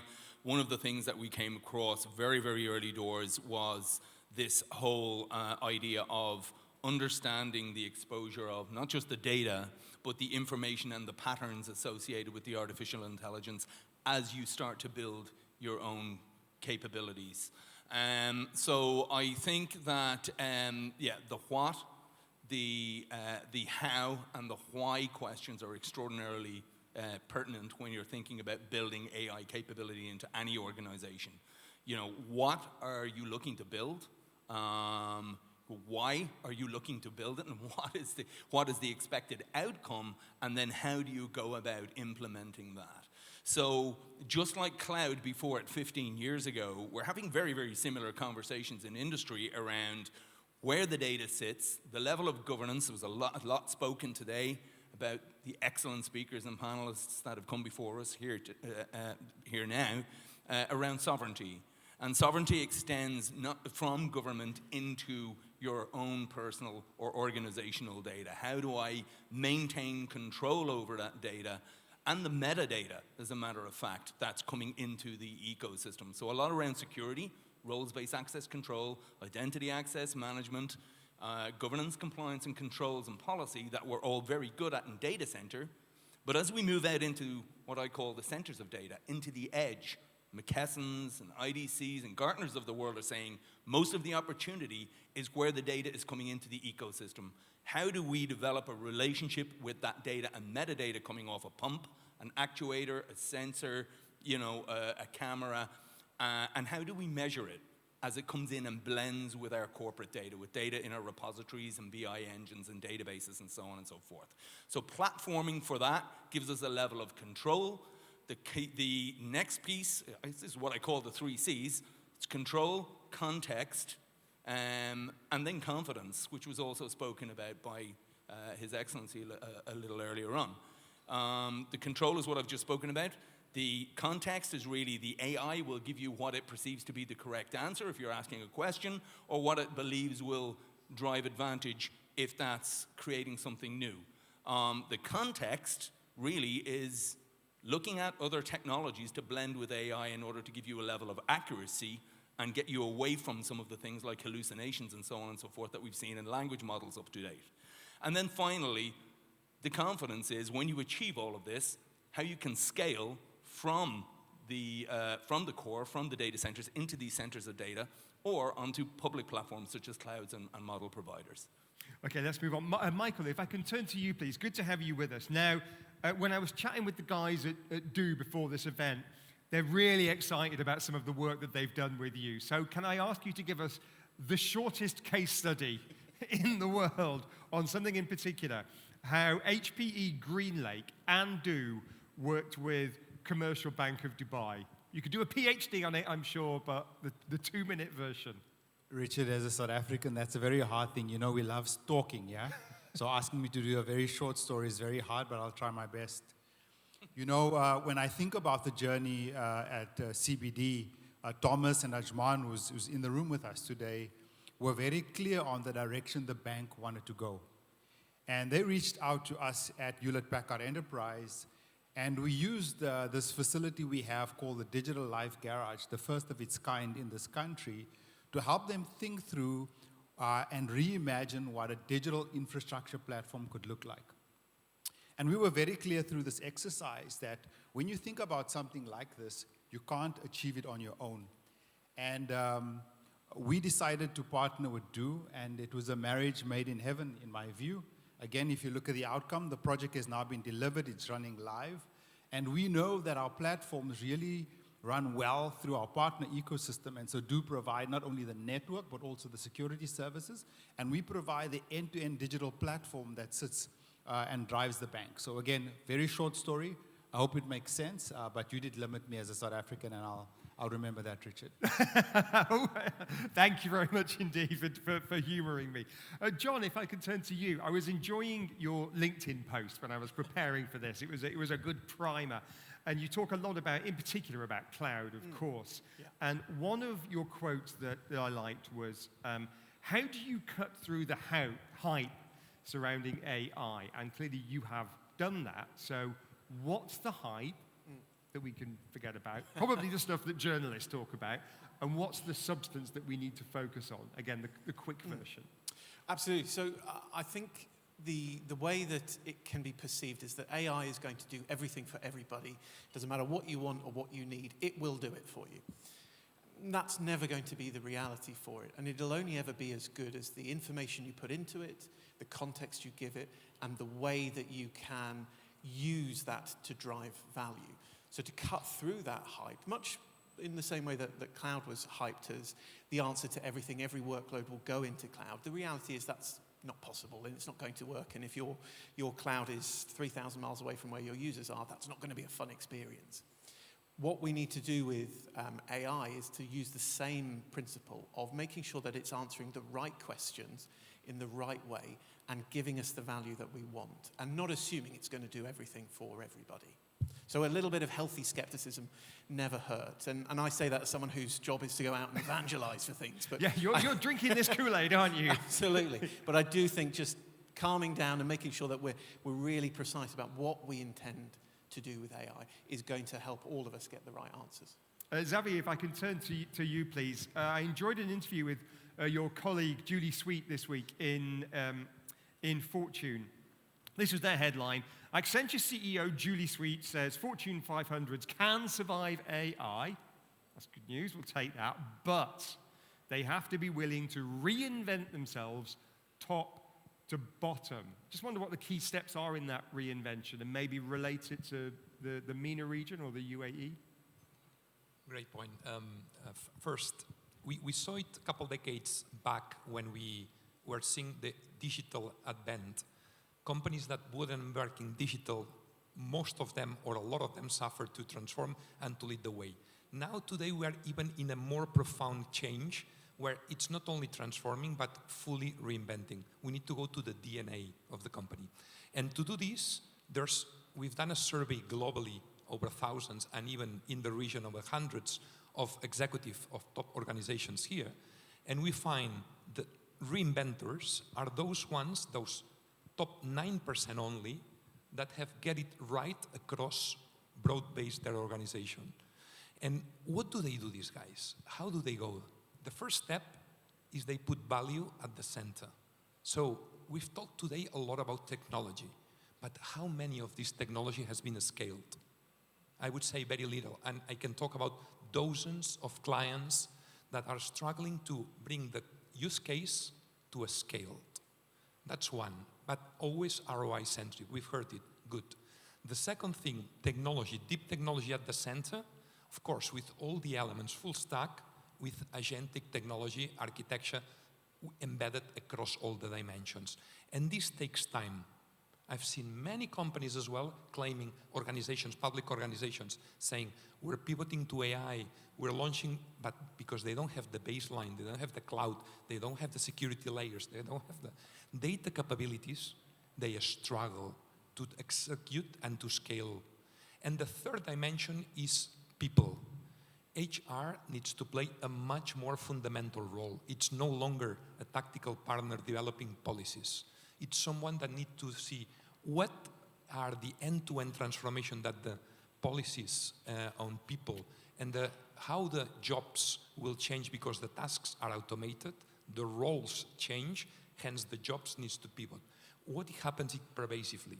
And there's a lot of ways, learning on the new. The traditional training doesn't work any longer. We need complete new strategies on learning, right? So third is talent. The fourth, very important, responsible AI. All these need to be done, one, explainable, ethically, and so on. And it needs to be done purposefully. It cannot be done by accident, not even, it needs to be designed with responsible AI mindset. We could spend a lot of time this, but super important, the responsible AI. We didn't hear enough about it today yet. And last but not least, unfortunately, this is not a project, my dears. This is a journey, and you need to repeat it once and again to become really part of the DNA. So if you embark on these 5 traits, we're seeing those 9% leaders in the region we're seeing will be able to succeed. Thank you very much indeed. Saeed, if I can turn to you and the work that you're doing at the TDRA. By the way, if you don't live in the UAE, I will explain that the TDRA is the Telecommunications and Digital Government Regulatory Authority. And some of the key things you're doing. Now, I made a note of a couple. Digital Fraud Hunter jumped out at me. You Ask, which is generative AI for government portals here. But in your words, what are the most important things you're working on? And maybe a sneak preview into your pipeline of future projects, just briefly. Yes, Richard. It's very interesting to hear from the panelists. Really, I'm learning. So what's happening in the TDRA is a reflection of the industry and how it is going. So let's say, for example, we at the TDRA, we are an enabler for the government entities. And one of the things that we provide is we provide infrastructure. The infrastructure now is moving from CPUs to GPUs, and they are expensive, and they require lots of energy. In the past, we talk about megawatt. Now we are talking about gigawatt. The industry is transforming. This is when it comes to what we provide to the entities. Also, when it comes to the application and the government services, you see the application now is moving from what you heard in the presentation, from deterministic to probabilistic, from if-then statements to maybe the user wants this, maybe he wants that.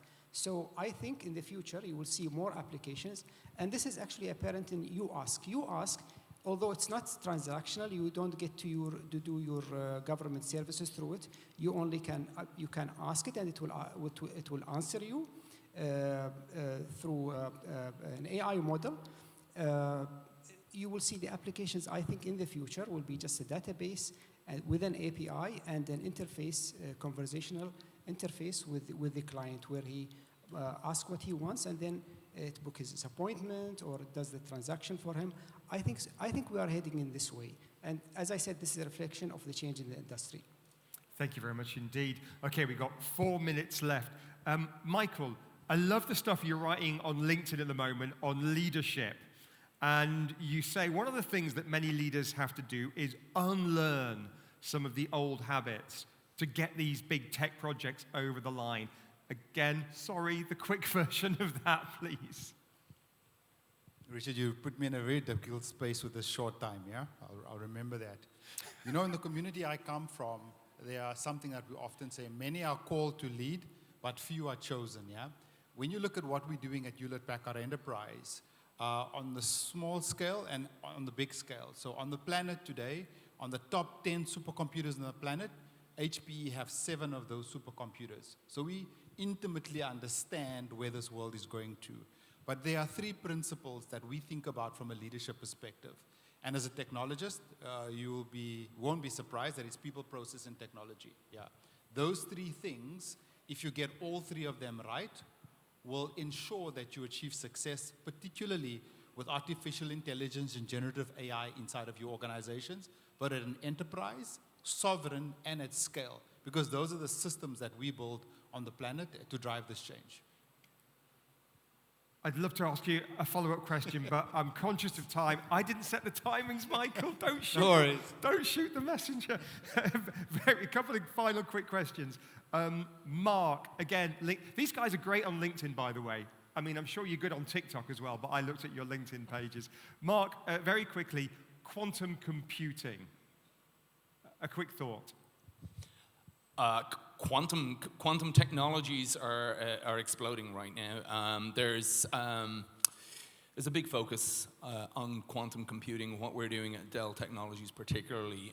What we're interested in is looking at how we can actually take quantum computing onto the supercompute platforms of the world and help data engineers, data scientists, and supercomputer engineers, supercomputing administrators, utilize quantum computing using the tools such as Jupyter Notebook and Circ and these different types of things at a software level. So embedding the software onto the supercomputing architectures so we can actually work with the quantum technologies and experience what those quantum technologies can give to us. Now, quantum computing uses qubits. Technical computing uses, obviously, silicon, uses traditional silicon. 2 very, very different words. It's like me coming here and speaking to you in Gaelic Irish. Nobody in the room would understand a word I am saying. So really we're using the concept of vQPUs or virtual QPUs in order to be able to actually scale and interpret what it is the quantum computer is actually trying to say to us. In context with artificial intelligence, and I'll make this very, very quick, I see a world where obviously we will maintain the data centers and the traditional and cloud-native applications that we have built our business organizations and societies on, but we can see very certainly a world where we have contextual applications built and driven through artificial intelligent functions, such as agents and so on and so forth, powered potentially by accelerated technology in the quantum space. So getting the speed from quantum computing and then working through some of the problems in quantum, such as error correction and so forth, and handing that to the AI and supercomputing or traditional computing space. So there's that blend between those 2 technologies coming, I believe, in the near future. Right, 45 seconds left. John, quickly, cloud, what's the next frontier? It's that integration between the AI side of using cloud, being able to put your demand as close to the edge as possible, so that you're getting faster responses, more accurate information, and then expanding that out further and further. So blending between traditional cloud and AI and whatever's going to be that next redefining technology. Xavier, final word from you from the Accenture perspective. Julie Sweet says Fortune 500 companies can survive. What's the big mistake they've got to avoid? And a very quick word on this, if they are to survive. So people transformation is critical, right? So we need to pivot and be bold at communicating. So automation will create job excellence. So we need to be very open and look at the big techs, the hyperscalers. They've all announced redundancies proactively and say, well, this is a part of creating future churn. So a very clear strategy about how this automation creates opportunity for displacing people, but as well creating new opportunities for these people. So there's a strategic thing about the people that needs to be at the center of this journey. Thank you very much indeed. I wish we had more time. We're out of time now. The conversation will, of course, continue over lunch. But for now, thanks very much indeed to my panelists, to Saeed, to John, to Mark, to Xavier, and also to Michael. Appreciate it, gentlemen. I'd invite you to sit back down. Thank you very much indeed. We have got so much great stuff to get through before we do break for lunch, though. We haven't got a lot of time, so I'm going to pass straight back to our Master of Ceremonies, who's been keeping things on time today. Please join me again in welcoming back to the stage our MC, Sana. Thank you, Richard. As mentioned, with time management, we're working with a little bit of agile time management. It's flexible, it's Habibi timings. But we're going to keep powering through and forward because it is my privilege to introduce our honorary guest speaker, a true pioneer at the intersection of technology, media, and entrepreneurship. She is a best-selling author, award-winning producer, and the founder and CEO of Zuckerberg Media. She is one of the early leaders who helped shape the world's largest social media platform, a former executive at Facebook. Please join me in giving a warm welcome to Miss Randi Zuckerberg for her inspirational talk.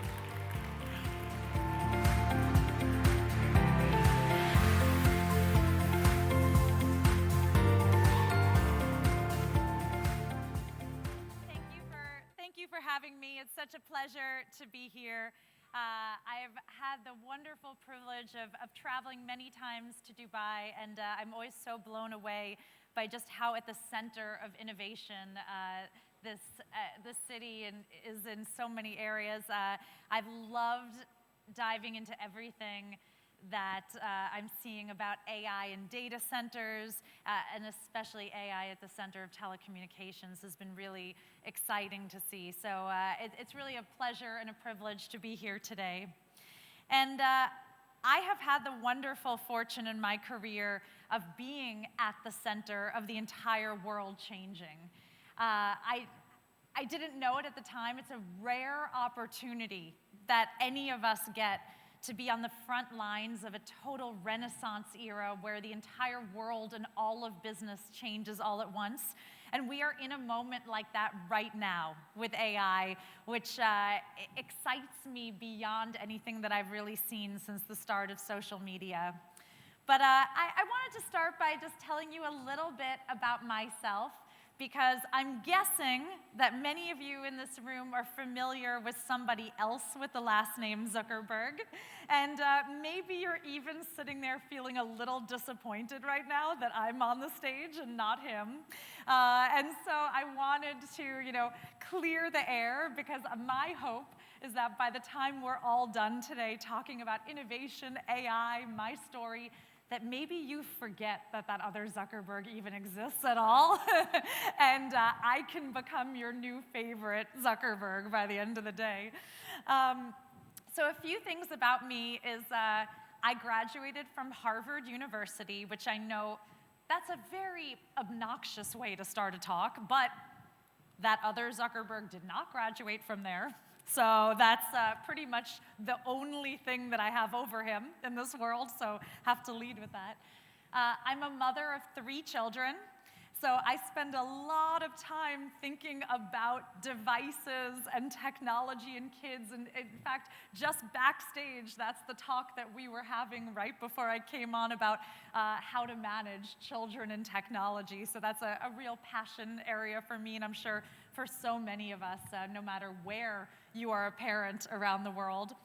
The third is that I have a major hobby outside of tech. I spend the vast majority of my time advising and investing in tech companies, but I love running very long distances. I'm an ultra marathon runner, and I just recently completed a 400-kilometer race across the entire state of Arizona in the United States. Thank you. Thank you so much. I wish that I could run more here, but it's a little warm for that kind of running. But I'm hoping maybe to come back and run the marathon here in the future would be a real dream for me. So early in my career, I actually started my career in marketing.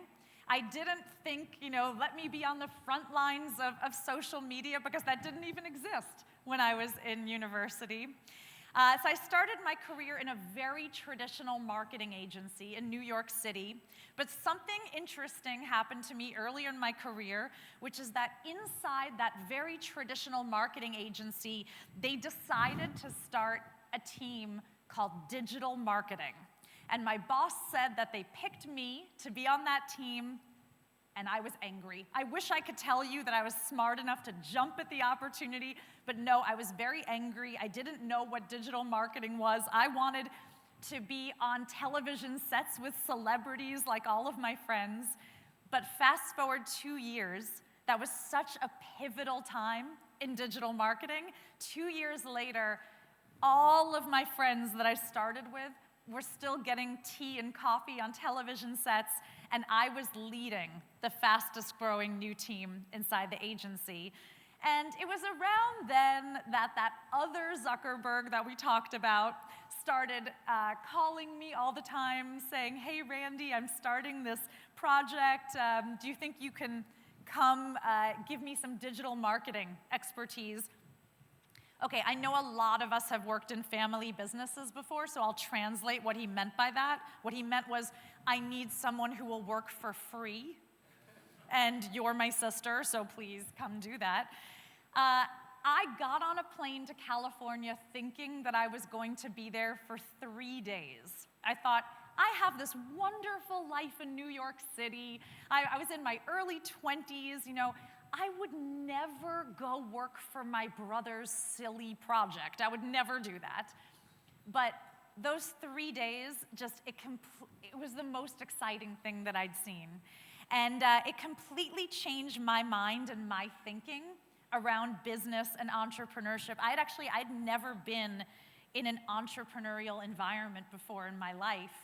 And here were these guys who every decision that they got to make was theirs. That even their successes, their failures, they owned all of them. And it felt so exciting to think about being on the front lines of something so new. So my intention was to be out there for 3 days and go home to my life in New York City. And I only just moved back to New York City about 15 years later. So it was a very exciting time. In the early days of Facebook, I know it's really hard to think of a world where Meta is not this huge global company that we are all talking about. But just to give you a little sense of how tiny we were, my marketing budget for the entire first year at Facebook was 1 box of t-shirts for a year. And so now, I look at this global company that we built from scratch, and I could never have imagined in those early years that it would lead to opportunities like to be on stage speaking with global leaders around next phases of technology. It was challenging in those beginning years because in Silicon Valley, all of the tech companies are right next door to one another, and we had Google, who is a huge player right there. We had Yahoo, who was humongous at the time, AOL, right down the street from us. And it was very hard for a tiny little startup to get the best engineering talent and hire the best people. And so we had to find new ways to be innovative and to try to push the envelope with the limited resources that we had. So one thing we started doing was we started hosting these events called hackathons, which I know have become very popular here in the UAE also. Basically, we would invite anyone from Silicon Valley to come to Facebook's office. Usually the events would take place overnight. So you would have the whole night to work on a passion project that was in your heart that maybe you would never give yourself time during the workday to work on. And if you were still standing in the morning, you got up on stage like this and you shared your project with everyone. Most of the projects were very silly and probably people should not have even gotten on stage to show them off. One that I love to share because of just the sheer silliness of it is this one engineer hooked up trampolines to people's phones. So you made a jump on the trampoline, and that was how you locked and unlocked your phone by recreating an identical jump. Which seems easy at first, but people jumped for hours and had to leave the hackathon to go get their phone unlocked for them. But what starts to become really fascinating is when the person next to you is doing something so outrageous like that, it empowers you to bring your best and boldest and weirdest ideas to the table. And I think in our real lives, we don't do that. We don't bring our biggest, boldest ideas to the table because we love our jobs and we have so much at stake that we're terrified to hear someone say no or to have people shut an idea down or to really put ourselves out like that. But these hackathons became a safe space to test out your weirdest, wildest ideas that you had in business.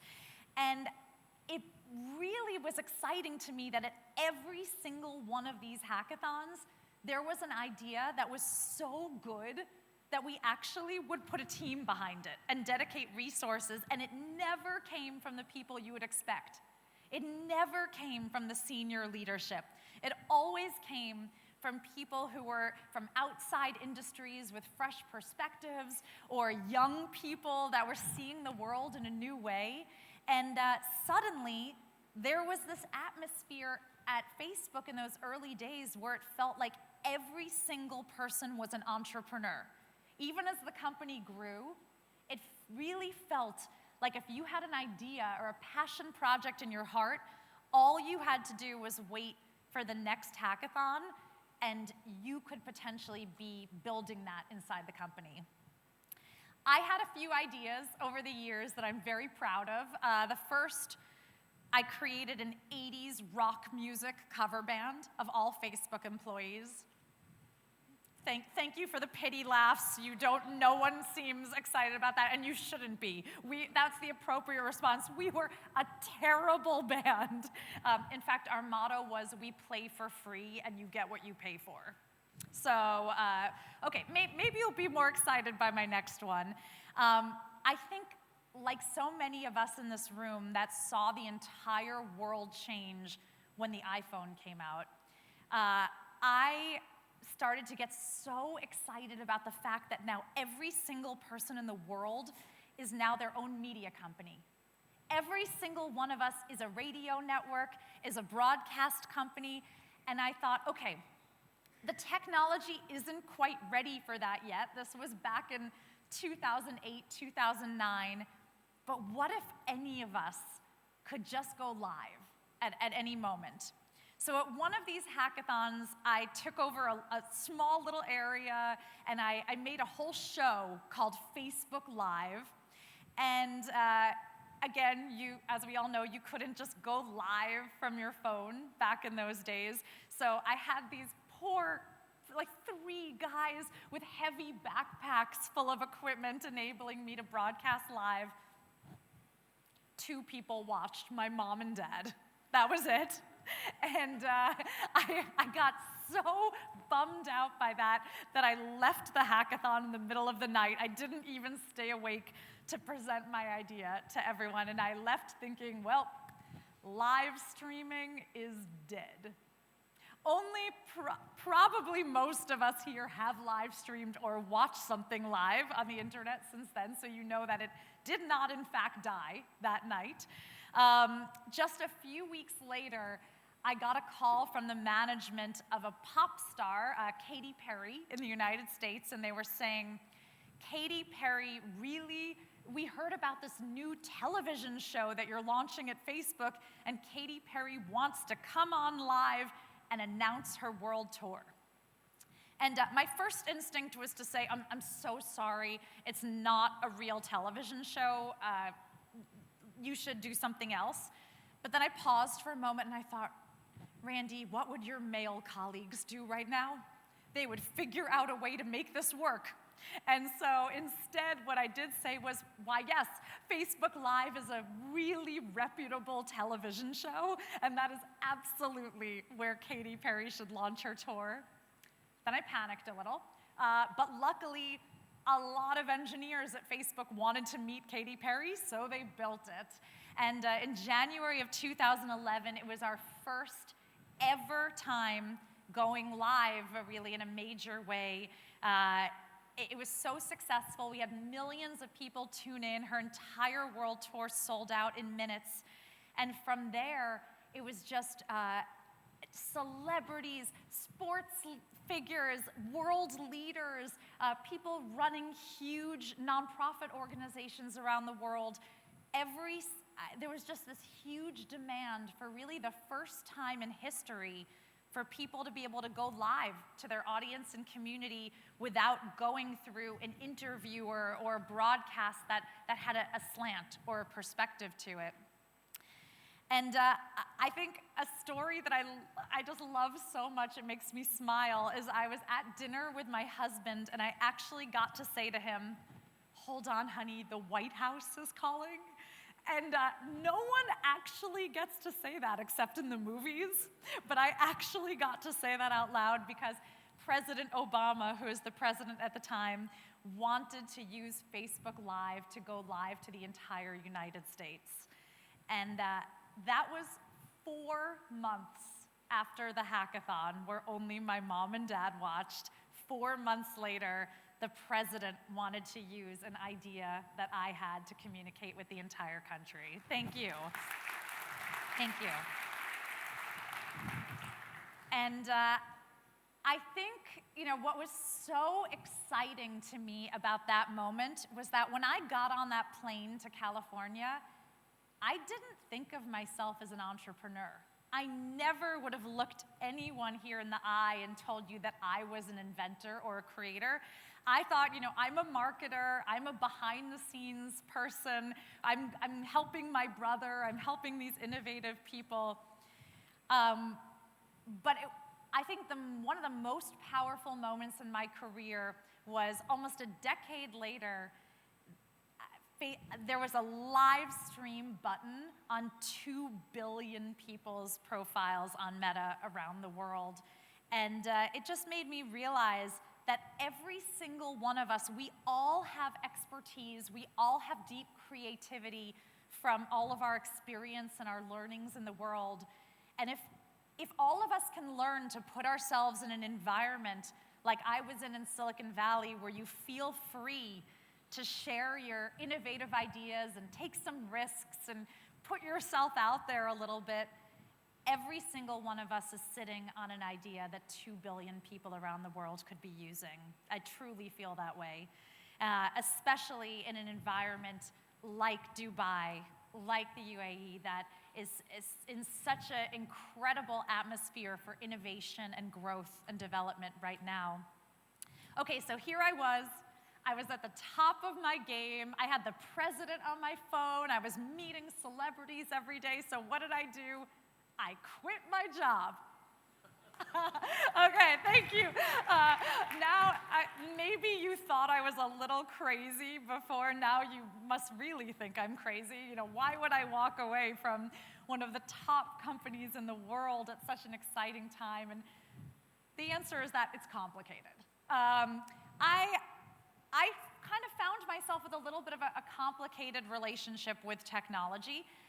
The first thing that I'll just share very openly is that I loved everything that we were doing in Silicon Valley, but it always made me uncomfortable to be the only woman in every room that I was in. You know, when I was in university, it was about 50-50 brilliant women and men, and then you get to these incredible companies that are changing the world, and I was the only woman in every room, which surprised me. And in fact, in the United States, Randy is traditionally a men's name.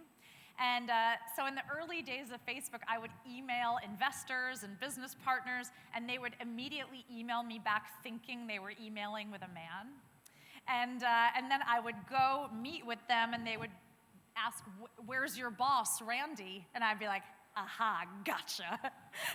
Like, that was my business strategy for getting meetings for basically the first year or two at Facebook, which is both funny and also pretty sad. So for me, I really wanted to dedicate this next chapter of my career to trying to make sure that I could support and encourage more women and girls to go into these fields. Especially, we all know that buyers and users of these technology, so many women and so many girls are majority users of so much that we're building and using on our phones. And it's very important to have those voices in the room. So that's been a huge passion area of mine, and something that I felt like I couldn't really dedicate myself fully to inside of one community.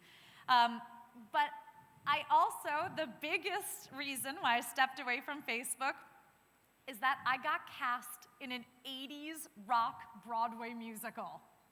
I know none of you were impressed by my 80s rock cover band at the hackathon, but apparently a director on Broadway was impressed enough by it that he called me and he said, Randy, we're putting on this 80s rock musical and we're looking for a tech personality to star in it. He was like, I called 10 people and 10 out of 10 recommended you to star in this musical. So after all of that, after going to Harvard, after having this wild career on the front lines of social media, I moved back to New York City and became an actress. And that was, I think, the perfect break that I needed to see the world in a new way, because that is when I started to get really interested in everything that was going on with AI and just the incredible new skill sets. I started to see the world not only from a view of technology, but a view of the arts and creativity and what it means to be human in a world where AI is changing so much.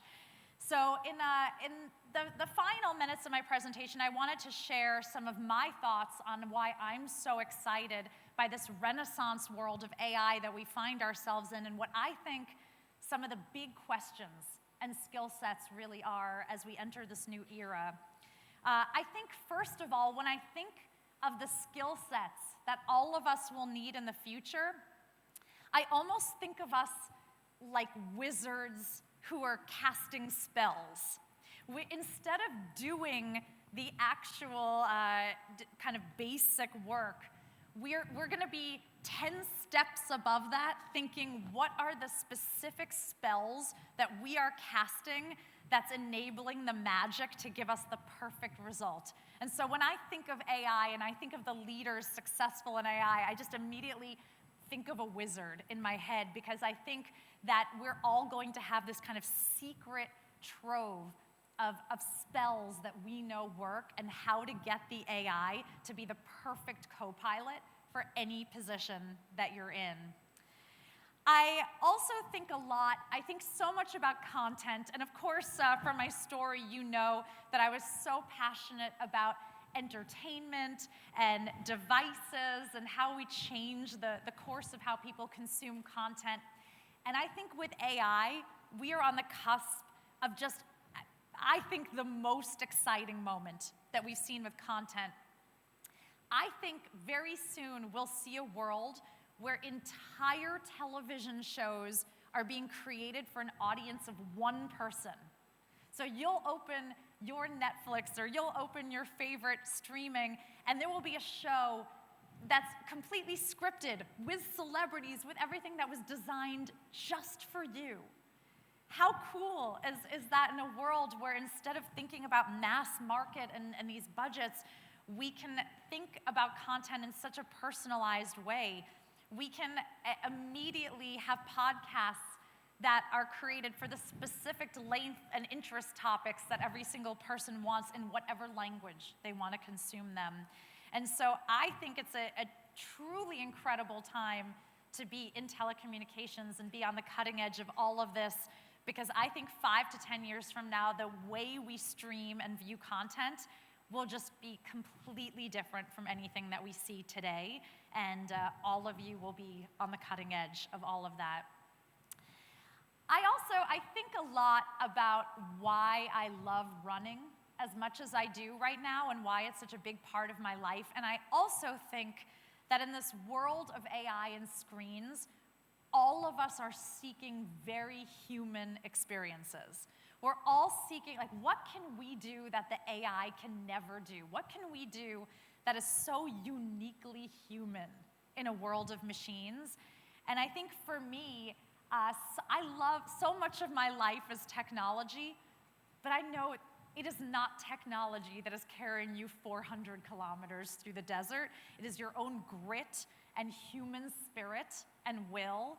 And that's why I think we're seeing a huge rise in music concerts and festivals, conferences like this, endurance sporting events. We are seeing a huge rise in people seeking these very human experiences in a world of machines. And again, I think the more that you can think about that and be on the cutting edge of that for your customers, the more all of us will see incredible success in business.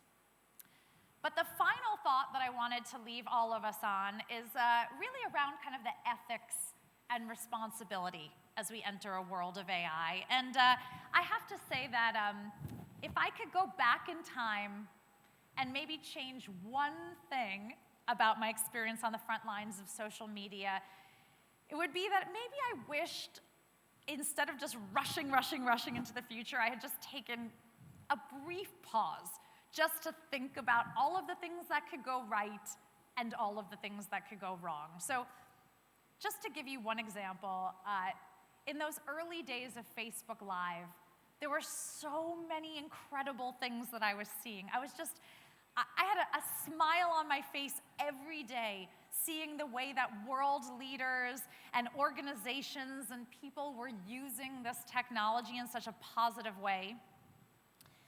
But then I had a moment where technology broke my heart, and we watched in horror as someone live streamed going into a church and shooting people on Facebook Live. And never in a million years at that hackathon where my mom and dad watched, never did I ever think that people would use technology in such a horrible way. And that just completely changed my view, because in that moment, I realized the tech isn't good and evil.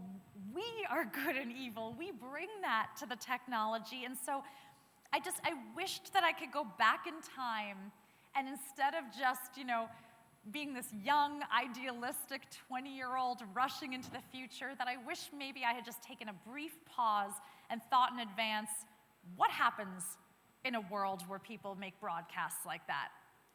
And I think we're in the same area of AI, with the opportunity to rush into the future and at the same time take that pause. I think we are the leaders on the front lines right now who can both drive the most incredible innovation that the world has ever seen, but also think about all the things that can go so right and so wrong, and make sure that we are ahead of that and ahead of all of the possibilities. So again, I'm so grateful for the opportunity to share the stage today with so many bright minds. I'm so excited for all of us to change the world together, and thank you very much for having me today.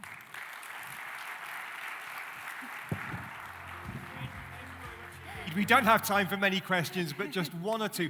Quick one from me. First time I shared a stage with you in Dubai was 10 years ago. Yes, I loved that. At GITEX, this place has changed enormously. How have you seen the UAE change? Oh, it's been, honestly, it's one of my favorite places to travel to because of just the incredible yes and leaning into innovation and growth. I've seen Dubai be at the forefront of cryptocurrency when so many countries around the world were clamping down on things. Dubai was inviting entrepreneurs in to really build in the space, and now it's no surprise that we're seeing the same thing on the forefront of artificial intelligence. So I always love coming here. I feel very at home from the innovative spirit of Silicon Valley to here. We're going to take one question from the floor, Randy. I think my colleague Donna has got a microphone. Who's got the first question? The first and only question for Randy. Yes, did I hear someone? Yes, please, sir. Thank you very much indeed. Can we get a microphone to this gentleman? He's on my right-hand side. A very quick question, please, sir. A very quick question. Thank you. First of all, thank you very much for coming here. Thank you. Very, very inspirational. Thank you. Since you're in the social media side, my question is, what are we doing and where do you see the direction is in protecting children on the digital landscape? Yes. Because there are some things that are coming up with Roblox and then in that area and in the gaming industry. Yeah. What is your take on it? What do you think we should be doing? And what is Facebook doing? Or what should we do as telecom operators and as industry leaders to protect our children digitally? Thank you. Thank you for asking that question. I wish I had an hour to talk about this because it's such a passion topic of mine.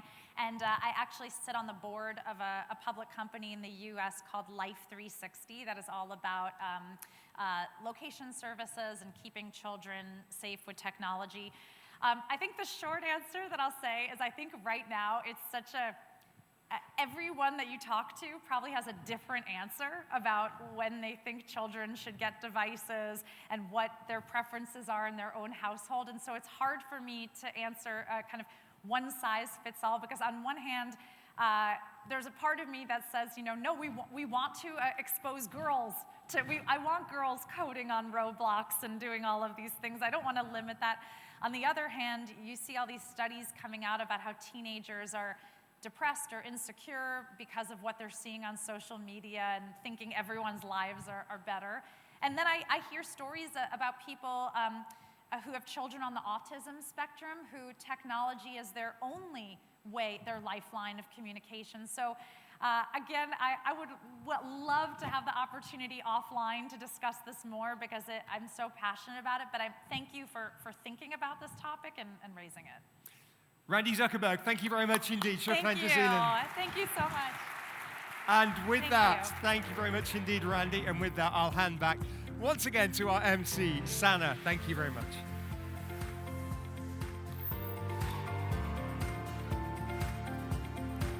Wonderful. We are now moving towards the last, penultimate segment of the day. And it is a panel discussion which takes us from strategy into real-world execution. And it's titled Scaling AI for Business. The time for widespread adoption of generative AI and agentic AI has truly arrived. Now, this session is going to be led by our wonderful moderator, and he'll be guiding it, and I'll also let him introduce his panelists. So please join me in welcoming up to the stage the CEO of CyberKnight, Mr. Avinash Advani. Good afternoon, everyone. Assalamu alaikum. All right. Good news is that this panel is only 15 minutes. Bad news, I had to follow a celebrity speaker, so I will try to keep up. So first, let me please call up on stage our esteemed panelists, one by one. Mr. Diego Camberos, the Chief Customer and Channels Officer at DO. Mr. Satyajit M., the CTO of Hexaware. Mr. Charbel Sarkis, the Director of Systems Engineering, Telcos, and MSSPs at Fortinet. Mr. Zayan Sedak, GM Service Providers at Cisco. Mr. Laith Abu Hantash, Head of Technical Solutions Consulting at Palo Alto. And Mr. Tim Aldridge, the Sales Leader at HPE.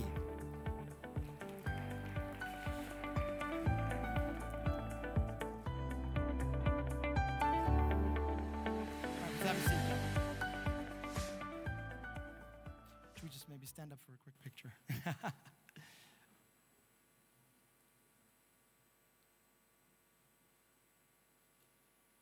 Alrighty. So, we're here to discuss this extremely important topic of scaling AI for business, gentlemen.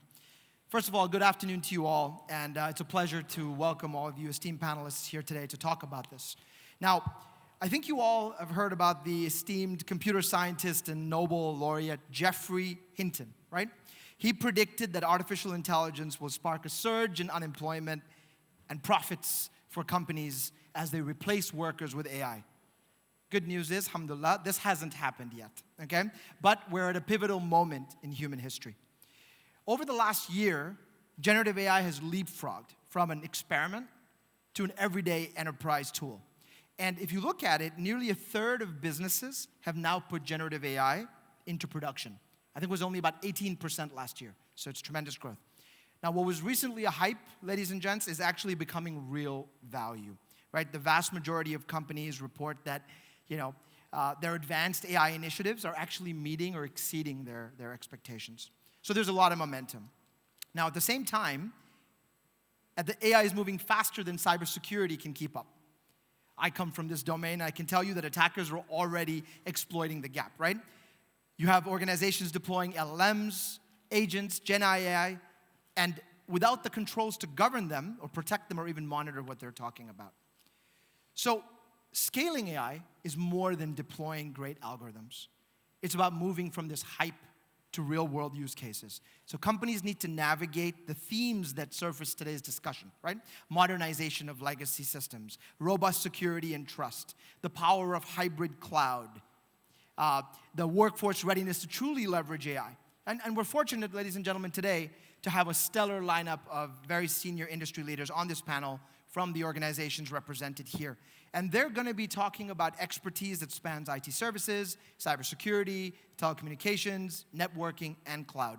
All the right ingredients for scaling AI across the enterprise. So first of all, thank you all for joining us. I'm going to jump in. We've got a shortened session today, so we're going to have approximately 1.5 questions per person. So this is an open question for the panelists to start with. I'd like to hear your opinions, those of you that want to contribute. So AI adoption is accelerating across industries. In your view, what is the single biggest driver of value creation when businesses scale AI today? Is it productivity, innovation, or customer experience? Who would like to contribute? I think Diego wants to start. Thank you. Can you hear me? All right. First, a lot of smart people around in the room today, a lot of engineering technology. I'm not one. I don't plan to be. I doubt that. So I'm going to try to bring it from a perspective of customer, especially customer experience, number one. I think we're blessed that we're in a market that is booming, and it has the courage and ambition to move AI at the front edge. That's one thing. I feel personally blessed that I'm in DO, in which we are really moving forward this innovation part, and AI is becoming a part of what we do. I was looking to those numbers this morning. We said 93% of the companies already implementing, 85% of the CEOs already believe that this is the right strategy. And for us, it's exactly that. I think, do we have the responsibility to bring the AI from a customer perspective? And you cannot go wrong if you get the customer insights and translate all this technology investment and wealth of knowledge that we have into what is the purpose. That's right. You know? What do we solve? What problem, pain point, or journeys to delight customer we are trying to solve. That's number one. Yeah. I think how you put your brand into this, because we are a trusted partner as a brand, into the trusted partner for responsible AI. And then I think that partnership between our brand, the relationship with our partners, our customers, understanding the insight, I put all this wealth into solving a purpose, especially bringing the life of our customers easier and better, I think brings that value into the AI. Makes sense. Thank you. I appreciate that. So Satyajit, from a CTO lens, right? Let's just switch gears to move to technical. Where do you see the biggest technical challenges in modernizing code bases and workflows with AI to solve these business problems? And how can enterprises overcome the legacy bottlenecks to move faster? Because we're talking about scaling here.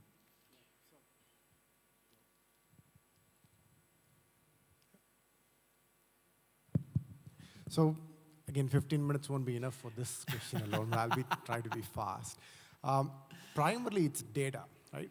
Data in today's context was written for historical reasons in different ways. AI has difficulty understanding this data, so what is happening in most of the organization is they feed tons of data without governance, without labeling, without security in context. So leakages are vast and extremely high. That's one challenge that we have seen. The second challenge is more about LLM sprawls. Every day there is a model. Somebody other wants to try a new model. They get affiliated with the model. They love that model, and they want to implement that particular model in their organization. So we've seen 40, 60, I've seen 170 models in a single enterprise, where the need is just not there. But how do you govern it? How do you manage it becomes another nightmare. Then comes in proper governance itself, because none of the governance frameworks that were there were designed for AI or the speed at which AI is looking at data, using data, and interpreting data, right? So that's another challenge. Finally, what we're also seeing is vendor lock-in and cost. So a lot of experimentation starts. At an experiment level, it's okay, but when you start using them at scale, cost becomes extremely high. And clients face a lot of difficulty in that area, as well as governance as well, and vendor lock-ins, right? Vendor lock-in is you start doing structures on a particular type of vendor, then you can't get out of that vendor, right? You're stuck in there, you have to live with it. If they have a bug or a security vulnerability, you just have to live with it till they come back and give you something. So these are the primary challenges. There are ways of doing everything. In the interest of time, I just talk about one, which is more about vendor lock-ins. So it's a great initiative in the morning about GPUs being available. I think all of the enterprise should really look at seeing how they want to launch their own LLMs, provide this as an inference for all the platforms that their companies are going to build, and try to put it in a private infrastructure as much as possible. Brilliant. Thank you very much. Now, moving to Charbel, in your role, right, you're working with a lot of MSSPs, obviously, and telcos, right? And the right type of forum for us to talk about this. So AI adoption often spans multiple cloud environments, okay? From your work in your domain, what role does hybrid cloud infrastructure play in ensuring scalability and resilience of AI deployments, considering, for example, the submarine cable being cut recently, right, which we all heard of, right? So what are your thoughts on this? Yeah, well, in terms of scalability, that's the easy part, I would say, because there are a lot of investments in AI data centers, and AI is being offered as a service. GPU as a service is at the forefront of doing this. You have the hyperscalers who are providing GPU as a service. AI in nature as a technology, especially Gen AI, is fairly new, so those applications are cloud native. Scaling those, I would say, is the easy part. Resiliency, that's a difficult part. Exactly. And from a cybersecurity perspective, adopting a multi-cloud approach is very important. You can use the hyperscalers, you can use the public clouds to deploy the actual application, but the back-end application needs, in my opinion, to be running on a sovereign cloud. Not only that, let me just side talk a little bit. You have the most critical and confidential information that's going to be used to train these models. You have hospitals, you have insurance companies, you have banks that are going to be sending their most confidential data to a sovereign data center, right? Crown jewels. It is a sovereign data center, but at the same time, you need the proper cybersecurity controls in order to assure data separation and data sovereignty of each customer within a sovereign data center. 100%. it is still a learning curve. We're working with Do, obviously. We're working with NVIDIA, for example, to provide some blueprints for typical, security architectures for these data centers. But I don't want to lie to the room here. It's still work in progress, to be honest with you. Sure. Fair enough, Harbal. Appreciate it. Mr. Zayan, Cisco has always been known historically at being at the forefront of innovation, especially in the telco networking space. From a service provider perspective, how can AI-driven networks and automation reshape this customer experience and operational agility that we need to scale AI? Absolutely. So, as has been presented during the day, there is a huge opportunity in front of us, and service provider should play a big role in that. Companies like Do can have a huge opportunity, as Jassim mentioned in the morning, an opportunity of around $50 billion posing itself between now and 2030. And to be able to do that and address the enterprise demand, 51% of enterprises looks at service provider as potential partner in this journey. But what they need from the service provider is to provide a secure and reliable network. And that's why we came up with the approach or the framework of building what we call the service agile networking. And this is an architecture, and this architecture is coming from the market need, from the new traffic patterns that is coming out of the AI traffic. And why is that? AI inferencing is happening at the edge, which means new network requirements. Upload or upstream of traffic, that's something that's we're seeing with disproportionate increase versus what we have seen over the last decades. Each AI request is unique by itself. So in these scenarios, there is no content caching. The AI request generates a big number of tokens, which are not very tolerant to data losses and packet losses. For instance, 1% packet loss generates 50% potential degradation on the AI application performance. Wow. So that's why you need a new approach. And for that, I think we're looking at it from an overall framework. We look at it on how we could build this network that could be cost-effective, reliable, and secure. So we start with the silicon. We have the Silicon One, and this is how we believe that if we have one silicon across multiple layers of the network, be it in the core or the edge, we can allow this agility of services.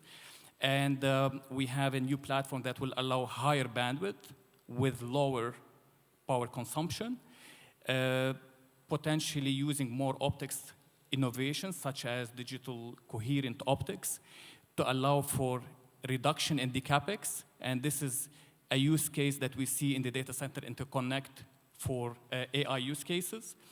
And last but not least is the autonomous network and using AI-driven and goal-intended networking and automation, using Splunk, for example, as an AI engine to be able to give you intelligent decision-making on how to operate the networks. Appreciate it very much. You spoke about security, so I'd like to move on to Laith for a moment, who's representing obviously one of the innovators in cybersecurity. From a real-world projects that you have seen, Laith, right, in your journey thus far, it's not, we all have been on this short journey with AI, but what lessons stand out on balancing rapid innovation with the need for strong security and compliance? So thank you, Avinash. What we see today, the single lesson that we can talk about is that AI and cybersecurity today go hand by hand. With all the advantages that we see from AI, from productivity increase or enhancement of customer service, we see the risks that sometimes will outweigh the benefits that we get out of AI. One of the most dangerous things that we can see, because security controls were not implemented at the beginning, is that the cost of the rollback of going back from an AI-enabled environment into a human-enabled environment is going to cost much more than really having the AI platform from the beginning. Look at, for example, at the Samsung leak that happened in 2023. when a developer, what they did is that it was a pure intention. They pasted the code on ChatGPT asking for recommendations of how we can improve that code, and ended up by having one of the biggest leaks that Samsung had, and accordingly the loss of trust of Samsung customers in Samsung. With what we're seeing also in the fast development of AI, we started with generative AI, LLMs, and now we're going into agentic AI, and then the next phase, we are seeing additional vectors of threat vectors, right? So we're seeing prompt injections, we're seeing malicious URLs being put into results, and accordingly with agentic AI and the autonomous nature of it, by taking decisions on the fly sometimes, if you do one simple step that was a mistake at the beginning, and then you build on top of that, that can end up being a reason for a big data leak in your environment. So what we would recommend always is that you put security as part of your plan by implementing, for example, zero trust in all your AI workflows. So you start by securing your applications, users, and data. One of the points that my colleagues have mentioned is also the multi-cloud, hybrid cloud security. It has to be something that goes consistently. It doesn't need to have gaps in how we secure the multi-cloud environments or the hybrid cloud environments, utilizing AI to help humans scale against AI, because whatever it is that we will do as humans, we cannot really scale to fight AI at that speed. And the last thing is to put governance by design. So regulations are coming up. Transparency is going to be required, and transparency is going to be key in keeping the trust of our customers that are consuming our products and our services. To summarize, Avinash, it's very simple as far as we're concerned, is that the superstars of AI and the people who will be able to be the most successful in AI are the people that will innovate fast, but has to secure fast. You have to make sure that your AI is trusted enough by your consumers so that they continue to consume it. Absolutely. I like the fact that you talked about people a lot in your response. So that leads me, last but not least, with Tim. Tim, scaling AI is obviously not just a technology decision, but a people decision fundamentally, and a culture decision, right? How do you feel organizations should prepare their workforce and leadership mindset to maximize the business impact of AI? Yeah, great question. First, I'm looking at the screen. I'm out of time. We have a few minutes. Last guy before lunch, so stay there, people. So as my South African friend wanted to be quick, I'll take some time because I'm British. So look, there are kind of three areas for it. One is the organization's got to have a clear AI strategy, AI vision, and I think that comes from the top. Is there a chief AI officer? Are they really kind of embracing the need to protect their data, treat it as the crown jewels? Because AI is about bringing data to life. So are you protecting those crown jewels and that data? Are you obsessed with that? I think that's absolutely crucial. And we speak a lot of customers around how, look, you've got to have the world hybrid. Give yourself options. Don't go down don't be a one-trick pony and just go down one line. And then you lock yourself in. And that's years and years of trying to change because the world is changing, right? So I think that's important. That's the right mindset to have in leadership.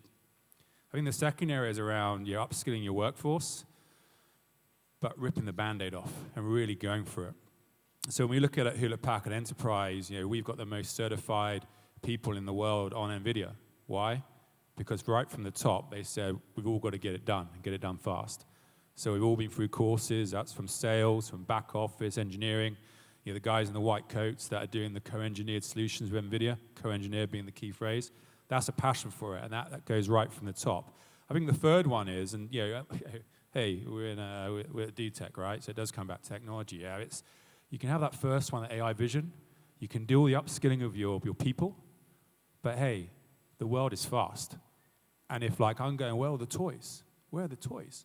You've got to execute fast. And that's where, again, maybe a sales pitch, but Hewlett-Packard Enterprise, working with partners like Do, great partner, by the way, we're helping accelerate that, giving the cloud experience on-prem, not trying to bring loads of components together that takes time to bring together and you've got to wait for the AI models and agents to be deployed. It's about giving turnkey solutions that arrive, built from the factory, with everything inside it, from the GPUs, the servers, the storage, and more important, the software, because that's the exciting from HP and NVIDIA, that gives you the magic.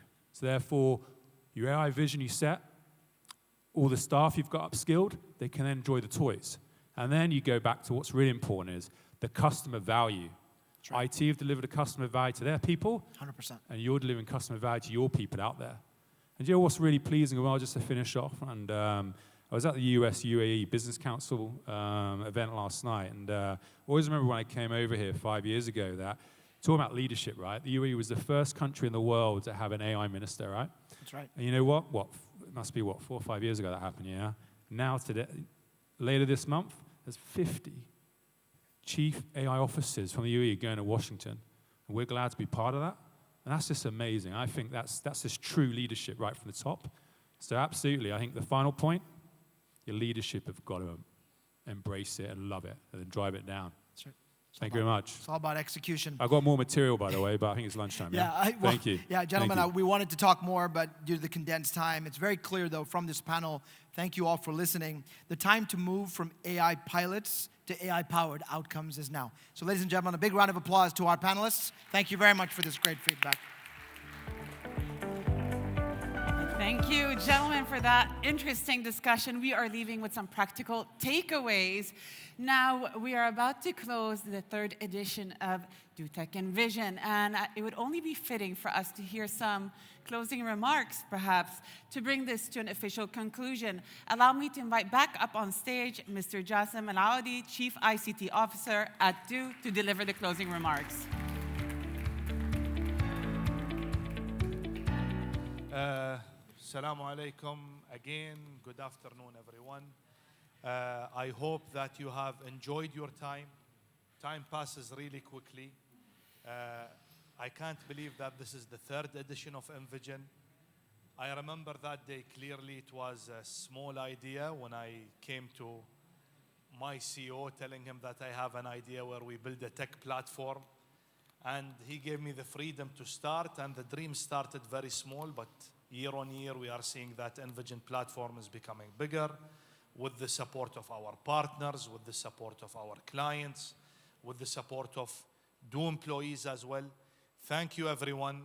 We are all hungry. I am hungry as well. Let's enjoy lunch and see you, inshallah, next year in the 4th edition. Thank you. Thank you.